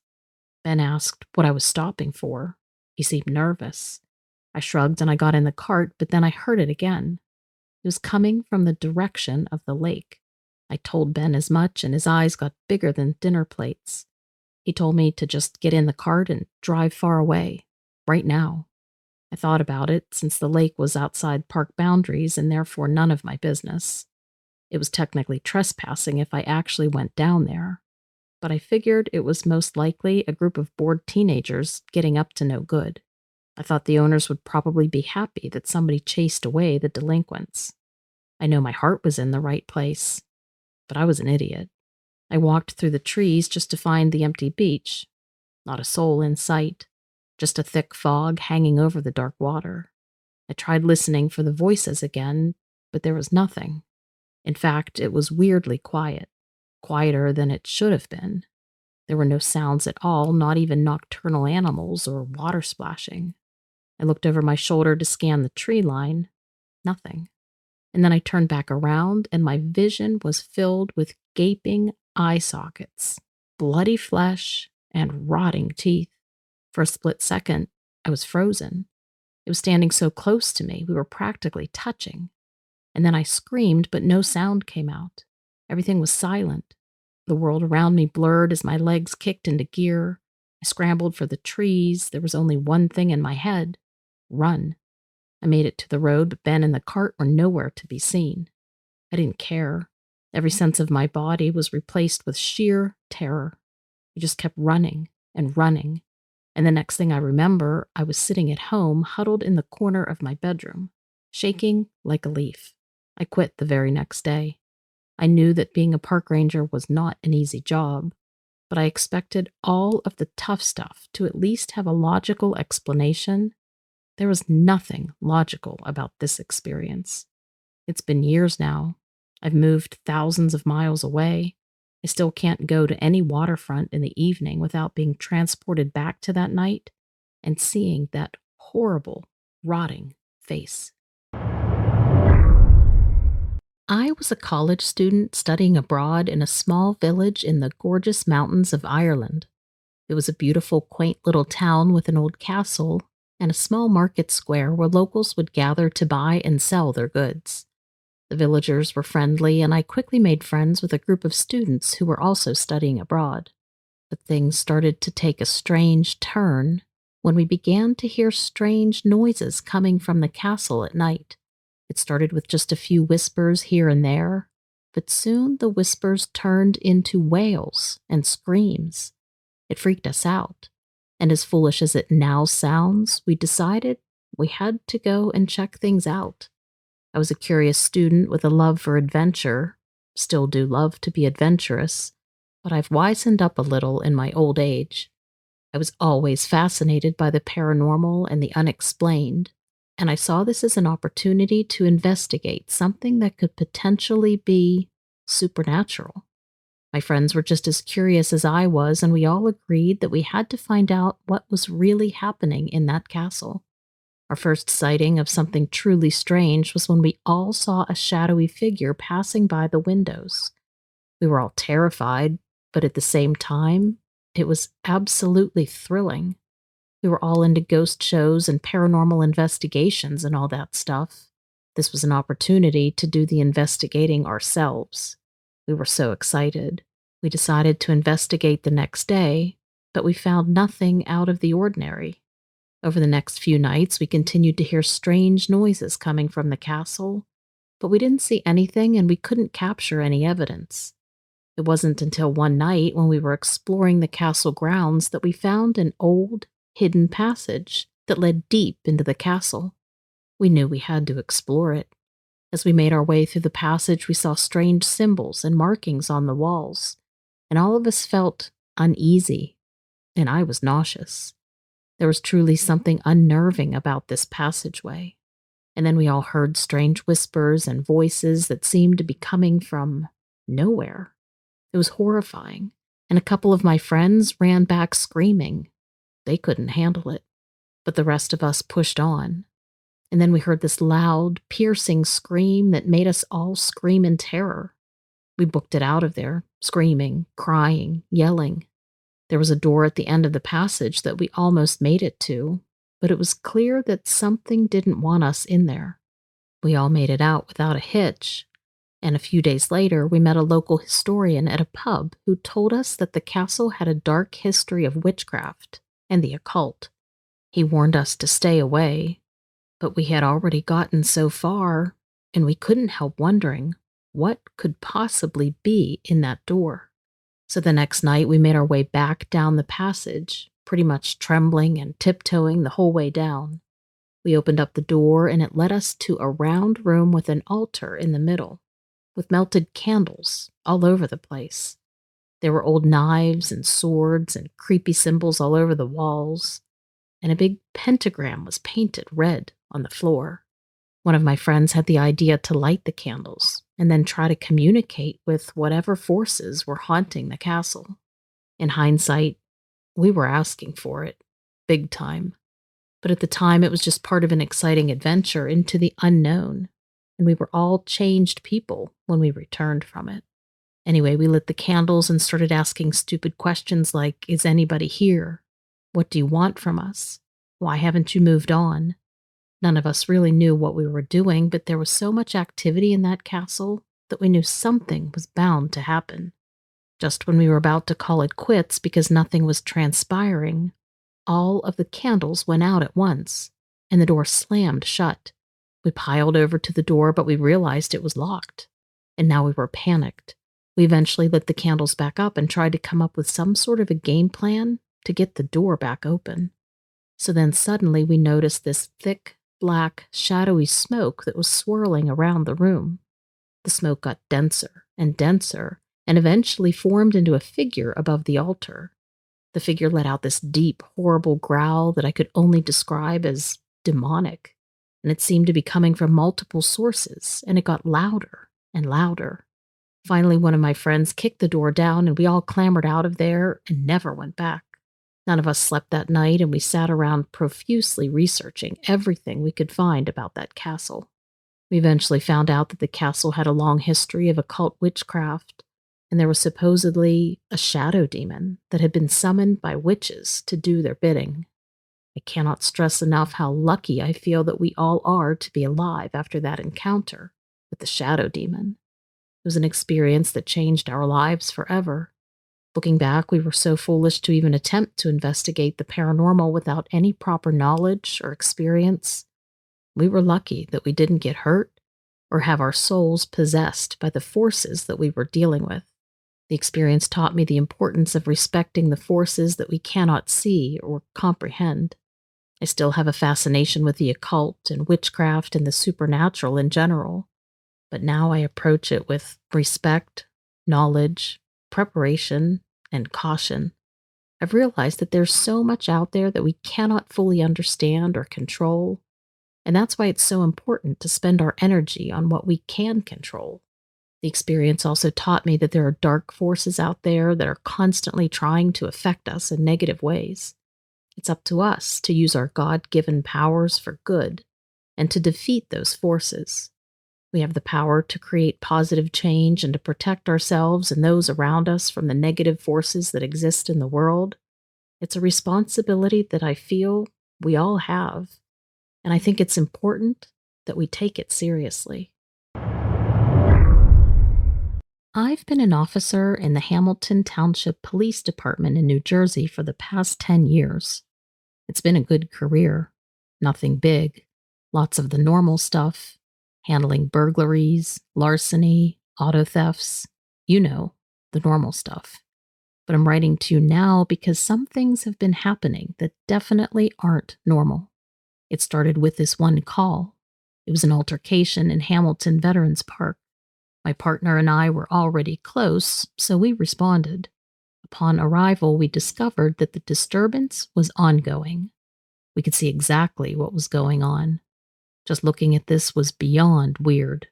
I mean, Hamilton Veterans Park is a family park. It's quiet. It's taken care of. There are even historical monuments to both 9/11 and the Revolutionary War. Nothing like this happens there.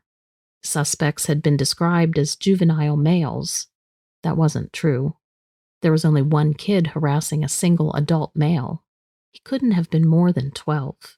And though he wasn't a small kid, he was definitely smaller than the man whose face he was getting in.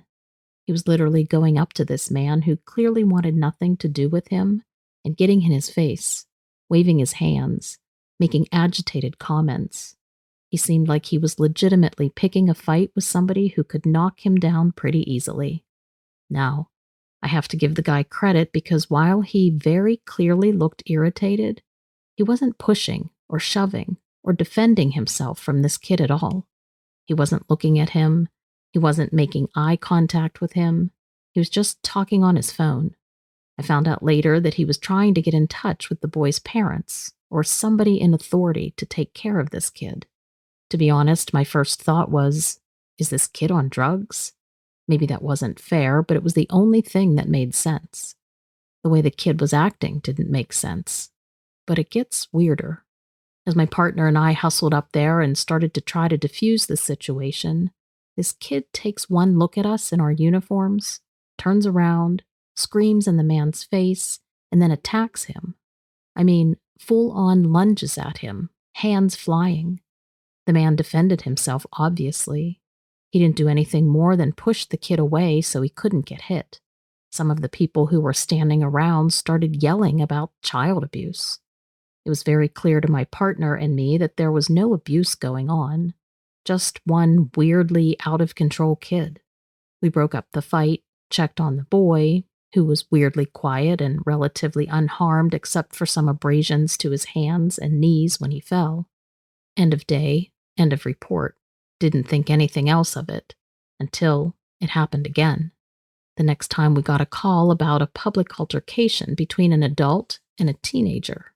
It was at the same park, same general time, but with a different boy and a different man. The rest of the encounter was the same too. An overly aggressive child trying to antagonize an adult, and the adult trying their level best not to engage. This time we got there before any altercations really took place. We were able to defuse the situation, filed the report, didn't think anything else of it.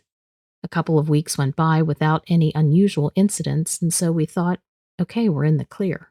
I mean, it's weird to consider a small disturbance outside the ordinary, but honestly, we weren't used to weird preteens trying to attack adults with both incidents happening in the same place. 2 weeks later, another disturbance, another problem. It was weird. I don't mind telling you that at this point I was seriously considering, I don't know, carrying holy water with me or something, just because this was all too odd. We got there before the kid homed in on an adult male and started attacking him. And this time, I got a good look at the kid's eyes. They weren't right. Now I've seen people strung out on drugs. It's an unfortunate part of my profession. But this did not look like anything I recognized. In fact, the kid had a flat, glassy stare. It was like the lights were on, but nobody was home. He was completely unresponsive to us until he saw someone who caught his attention for whatever reason, and then he went ballistic. The higher-ups started to worry about a drug problem in the park. It's a big place with plenty of tree cover, hiking trails, and several entrances. The department started putting more of a police presence there, and we caught a few people trading things that they shouldn't have. But nothing that they had on them would explain the strange behavior of those two boys. After we beefed up the patrols in the park, things were quiet for another 2 weeks. And then almost exactly at that 14-day mark, another disturbance, another call, and another kid. This one was muttering something under his breath. I couldn't make out what he was saying. It sounded like gibberish. My partner's Filipino, and he said it didn't sound like any language he knew either. I started thinking hard about texting my grandmother and asking her to pray for me. Up until this point, the department was trying to keep the weirder aspects of the case quiet so as not to spook anyone. But like most bad information, word gets out. People stopped letting their kids go to the park, particularly because of the worry of drugs and partially because nobody wanted to let their child get involved in a fight. And that seemed to work for 2 weeks. This call was different, though. It wasn't during a time when the park was even open. But someone called to say that they saw a lot of weird lights over Hamilton Veterans Park. They thought that someone might have been having an illegal party, or kids might be playing in the park after closing. I'd been trying to avoid the freaky stuff going on in the park by changing my schedule to the graveyard shift. So it was ironic that I was on duty when this call came in. I headed over. I pulled up to the park with lights on but no sirens.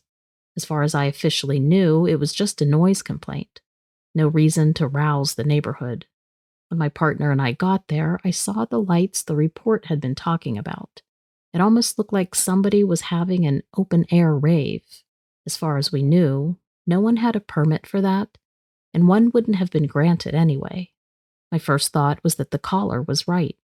It was an underground party.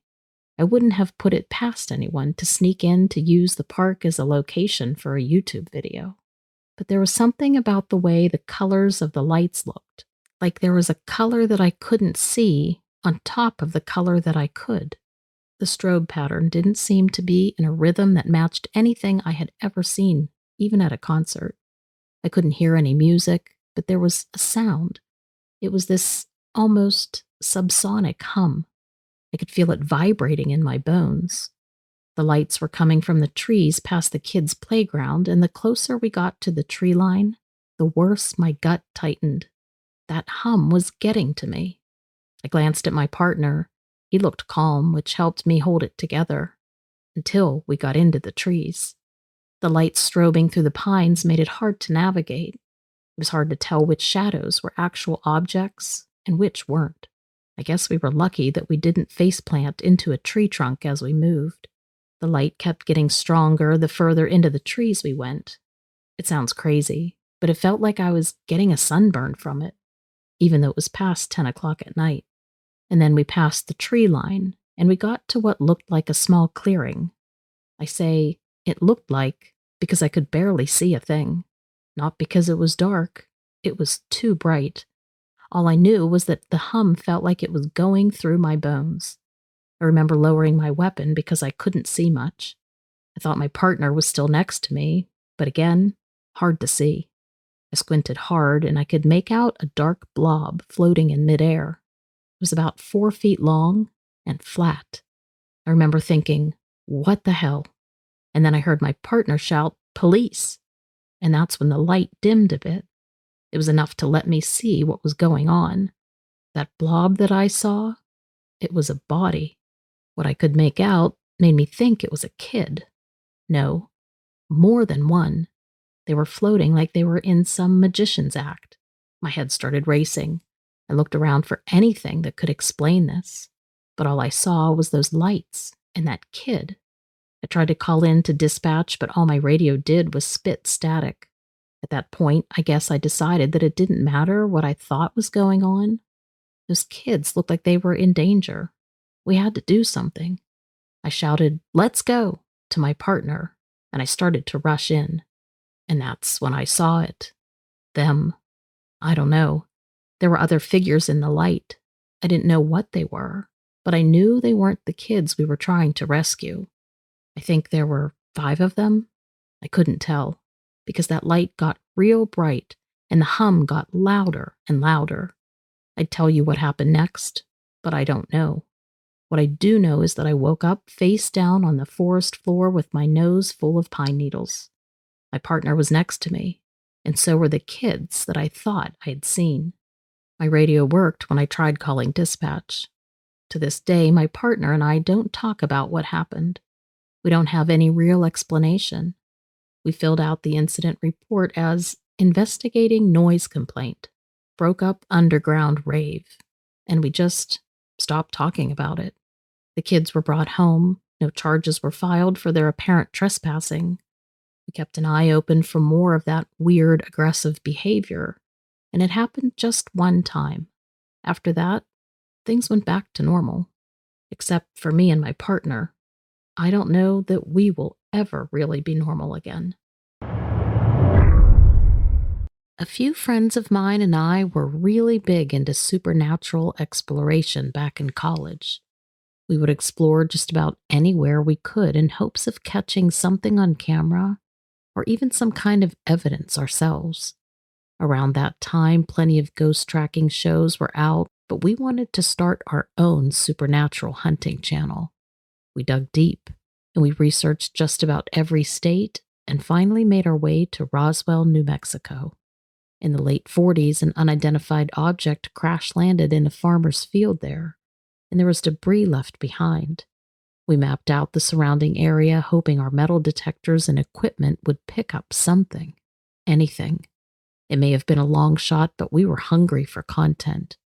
I was also the video camera operator while my friends Ginny and Brett used metal detectors and thermal cameras. We set up shop nearby at a hotel and geared up. We waited for nighttime to fall just so we wouldn't look like quacks on the hunt in the day.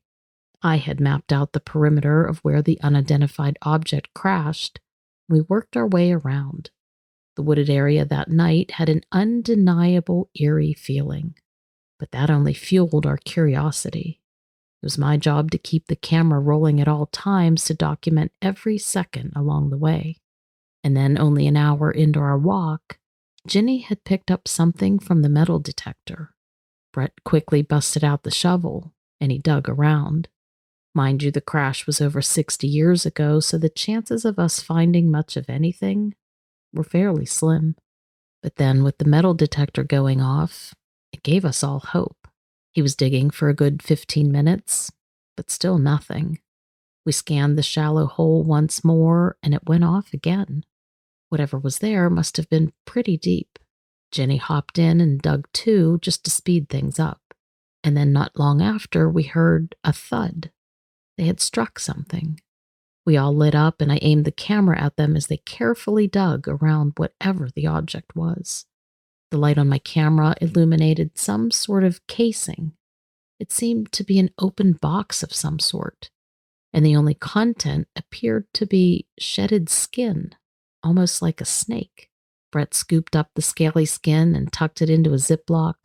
I figured it could just be snake skin, but it could have been something else.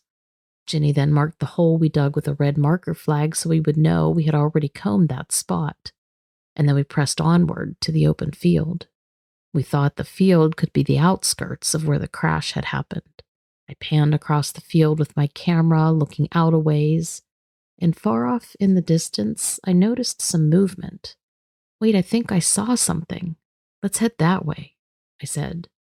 And then we all walked in that direction, and suddenly the camera started freezing and malfunctioning. I thought to myself that, of course, when I pick up something, the camera starts to act up. It was pretty old, so I figured it must have just been acting up since I had filmed a while already. We were all focused on the camera then, and then we heard more movement from the same direction. Everybody's eyes shut up, and the moon illuminated a figure off in the distance. I scrambled to get the camera going, but it shut off, and then it refused to turn back on. I was cursing under my breath, more frustrated that I was missing out on content due to the camera malfunction. Jenny was the first then to notice that the figure was getting closer. "Who's there?" she blurted out. But there was no response. But we all watched as it continued walking closer. We all then started to back away, but still tried to make out who it was that was coming at us. I squinted beyond the dark abyss and noticed that the outline felt like it was about the height of a child. I paused, thinking it could have been some kid who had gone out exploring like us and got lost. "I think it's just a kid, guys," I said, walking towards the figure. I was then about 20 feet away, and before I was able to see the face, I dropped to the ground. It had simultaneously let out a loud, unbearable shriek, which immobilized me. When I fell to the ground, I saw that it had also affected Brett and Ginny, and all we could do was cup our ears and roll around on the ground. I vaguely remember squinting and seeing the figure kneel by us and pick up the bag of scaly skin that we had found. Even though I could see a little bit, my vision seemed to be impaired by the deafening sound surrounding us. I wasn't able to make out what it looked like at all. The only sense of mine that seemed to be fully functioning was my nose. And I distinctly remember smelling a strange odor, almost sulfurous. And that's the last thing I remember. And the next thing I know, I was sitting up gasping for air. I glanced over to see my friends were coming to at about the same time, slowly moving around on the ground. I also noticed that it felt like my eardrums had nearly burst, and my hearing was just slowly coming back. I crawled over to my friends and then remembered seeing that I had watched that thing digging through the bag. I looked around for the bag, but it was gone. It was the only evidence that we had come up with, and now it was taken. We couldn't even be mad because whatever we encountered was proof enough, at least to us. None of us said it, but we all knew that we had come across something extraterrestrial, and that we had found something that it had wanted. By the time we gathered ourselves and stood up, we were all speechless. I reached down for my camera, which of course was now working fine. I chuckled to myself a bit as we headed back to the car. We were near the spot where we had dug up the box, but none of us saw the freshly dug hole. The dirt seemed to all be flat and untouched, but there stood the red marker that we had stuck in the ground. We had so many questions, the first of which was, what being did we just encounter? Why was the hole that we had dug miraculously covered up? One thing was for certain, whatever it was didn't want us leaving with any trace of something out of the ordinary. I feel that was the weirdest part about all of this. The next morning, Ginny and Brett don't recall ever even exploring out there with me. They denied being out there at night, and instead they claimed that we had spent the night in. They were so convincing that I even started to question myself and wonder, was it all just a dream? It couldn't have been. I'm sure of it. I was so eager to prove them wrong that I went to my camera looking for film. But it was wiped clean. Well, almost. The only bit of film I was able to recover was a quick clip, no longer than 10 seconds. In the video, you see me drop to my knees just as the shrieking audio starts, and then the clip ends. I was only able to identify myself in the video because you can briefly see my red chucks. Of course, when I went to show them the clip, it had vanished. To this day, I know what I saw and what truly happened, but I always wonder why I was the only one who remembered. Growing up in a devout Catholic family, I was always taught to dismiss the idea of ghosts, aliens, and all that kind of stuff. My parents drilled it into our heads that it was just our imagination running wild, and that our faith was all we needed to overcome any fears. Despite this, I was always intrigued by the world of paranormal investigations, and I would often watch shows about ghost sightings and unexplained phenomena. Little did I know that one day I would experience it for myself. It happened when I got older and bought a beautiful old house in the countryside, hoping to restore it to its former glory. Being single and loving old historic homes, I was thrilled to find the perfect property that fit my budget. The house had been on the market for a while, and I couldn't understand why such a beautiful home hadn't been snatched up already. But as soon as I moved in, things started to feel quite strange. It began with small things like objects being moved or misplaced, but then it escalated to footsteps and doors opening on their own. I just kept telling myself it was my imagination, like my parents would have told me when I was a child. The first time I noticed something truly terrifying was when I was putting away dishes in the kitchen. I heard a faint whisper, but when I turned around, no one was there. I tried to brush it off as my imagination playing tricks on me, but then it happened again, later that night. I heard the same whisper while I was in bed, and this time it was much clearer. It sounded like a woman's voice, but I couldn't make out what she was saying. Needless to say, I didn't sleep that night. I started to investigate the strange occurrences by doing some research on the history of the house. I discovered that it had been built in the 1800s and had changed hands several times over the years. I reached out to the previous owners, but they claimed to have never experienced anything out of the ordinary. In hindsight, that couldn't possibly have been true. Despite my efforts to ignore the strange occurrences, they continued to escalate. I started seeing shadowy figures out of the corner of my eye and feeling a cold breeze in certain parts of the house. I even woke up one night to find a figure standing at the foot of my bed, but as soon as I turned on the light, it vanished. I confided in my close friend, who was also a paranormal investigator, and he agreed to come to the house to investigate with me. We also reached out to the local priest, who was willing to perform a blessing on the house. As we delved deeper into the investigation, the activity in the house escalated. The footsteps became louder, and doors started slamming shut on their own.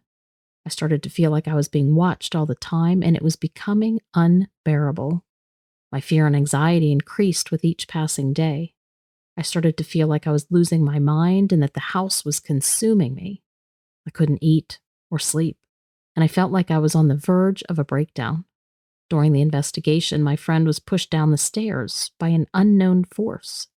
Luckily, he wasn't seriously injured, but it was a wake-up call for both of us that we were dealing with something very powerful, maybe even demonic. We did extensive research on the history of the house and discovered that it had been built on top of an old cemetery. The bodies had been exhumed and moved to a new location, but it seemed that some spirits had been left behind. I finally came across an old newspaper article from the early 1900s, and that described the strange occurrences that had taken place in the house. It mentioned a young girl who had died in the house, and ever since then, people had reported hearing strange noises and feeling cold spots. It was then that I realized that I had bought a certified haunted house.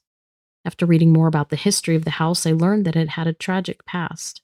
The girl who had died had also been mistreated by her family and had suffered greatly before her death. It seemed that her spirit still haunted the house, unable to move on.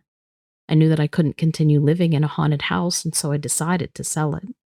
A couple of months later, a woman came to view the house and fell in love with it completely. I warned her about the strange occurrences that had taken place in the past, but she seemed unfazed.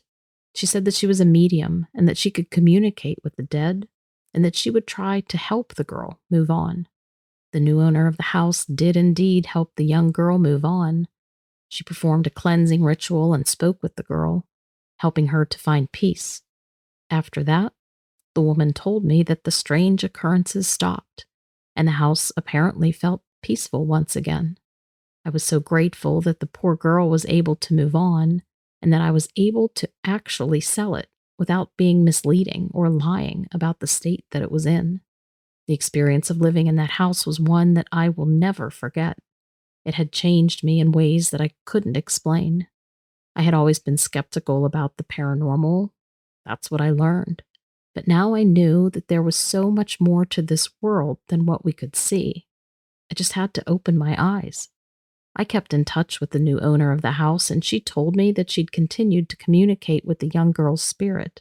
She had even helped the girl's family find peace, knowing that their daughter was finally at rest. The experience of living in a haunted house taught me that there was more to life than what we could see and what we think we know. It opened my eyes to the reality of the paranormal, and it made me more open-minded about the world around me. Let me know what you think. So, this story isn't exactly the same as what you usually read on your channel, but it's completely otherworldly nonetheless. So, I hope you like it. I work as a nurse in Sioux City, Iowa, right near the border of Nebraska. I've seen a lot in my profession, and that is a huge understatement. Any other nurse out there listening, I'm sure, can attest to it being an interesting life that we lead.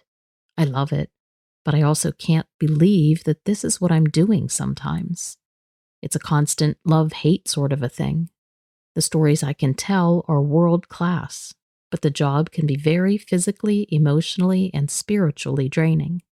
Nonetheless, this is the life path I've chosen, and for whatever reason, God has put me on this path for a definite purpose. I've always been open-minded and I believe in God, but I never really put much thought into the afterlife. However, that all changed when I met an elderly patient who was gradually losing his mental faculties. I always felt sad for him, as I knew that his days were numbered. He barely had the ability to speak, and he couldn't do anything by himself. He was basically just existing most of the time. I told my spouse countless times that if I ever get to this point in my life, it's time for me to go. His name was Mr. Johnson, and he was in his late 80s, and he had been suffering from dementia for several years. He was always a quiet and reserved person, barely speaking a word to anyone. I would visit him every day to check his vitals, administer medication, assist him with his daily needs, all that kind of stuff. One day, Mr. Johnson's eyes were wide, and he was full of energy when I walked in. It caught me off guard because I hadn't seen him like this for months, maybe never. I had taken care of him, so I knew that something was up. He immediately grabbed my shoulder, pulled me towards him, and started talking about how he visited heaven. He described the most beautiful scenery and how peaceful it was. He went into great detail, describing the vibrant colors and the way the air felt. I was in shock, not knowing how to respond to this strange occurrence. I thought it had to have been a side effect of his medication, or maybe just his dementia playing tricks on his mind. But he was adamant that he visited heaven, and he talked about the choir of angels singing, the euphoric energy that coursed through his veins, the smell of herbs. I had never seen anybody so excited about anything. He said more to me in those 15 minutes than he had said to me in weeks, probably months, and his energy was contagious. It gave me energy too. I zipped through my rounds with ease that day and brought joy to everybody I interacted with. It was incredible. The next day I walked in eagerly anticipating what he was going to tell me next, but Mr. Johnson had returned to his regular state, and it was as if he didn't even know that I was there. It was disappointing, to say the least. A couple of days later, Mr. Johnson was staring daggers at me the second I walked into his room. He started telling me about his visit to hell this time, and the way he described the heat and the torment was so vivid that it really freaked me out.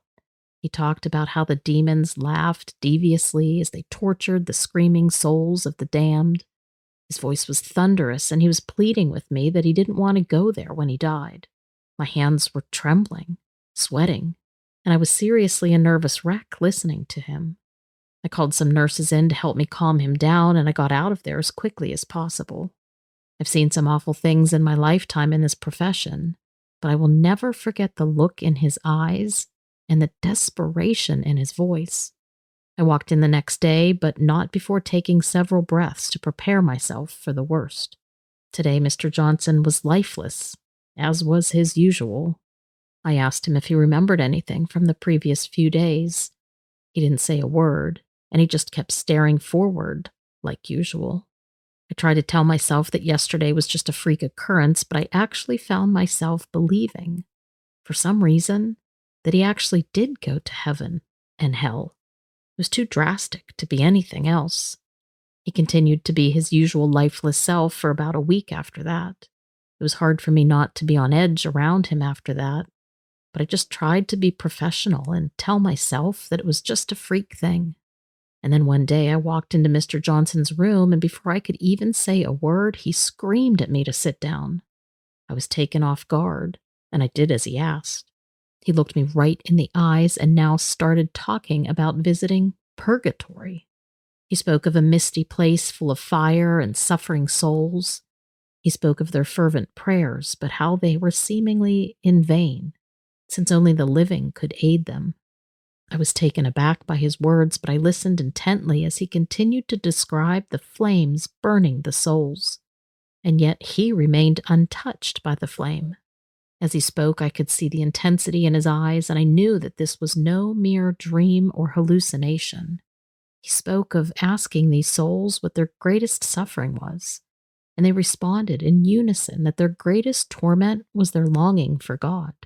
I could see the pain and empathy on Mr. Johnson's face as he recounted this experience to me. And then he started sobbing. I just sat there in silence, thinking about the gravity of what he had shared with me.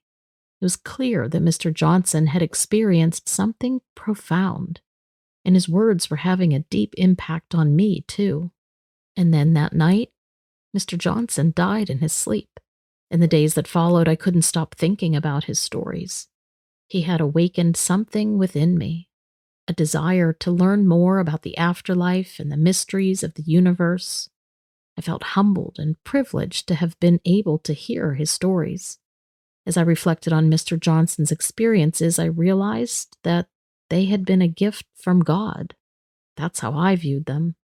I was now no longer skeptical of the existence of an afterlife, and I felt a newfound sense of purpose in my work as a nurse. He had taught me to approach end of life care with a greater sense of compassion and understanding. I'll forever be grateful for the time I spent with him and the lessons that he taught me. I hope his story awakens something in you, too. Thanks for letting me share this with you all.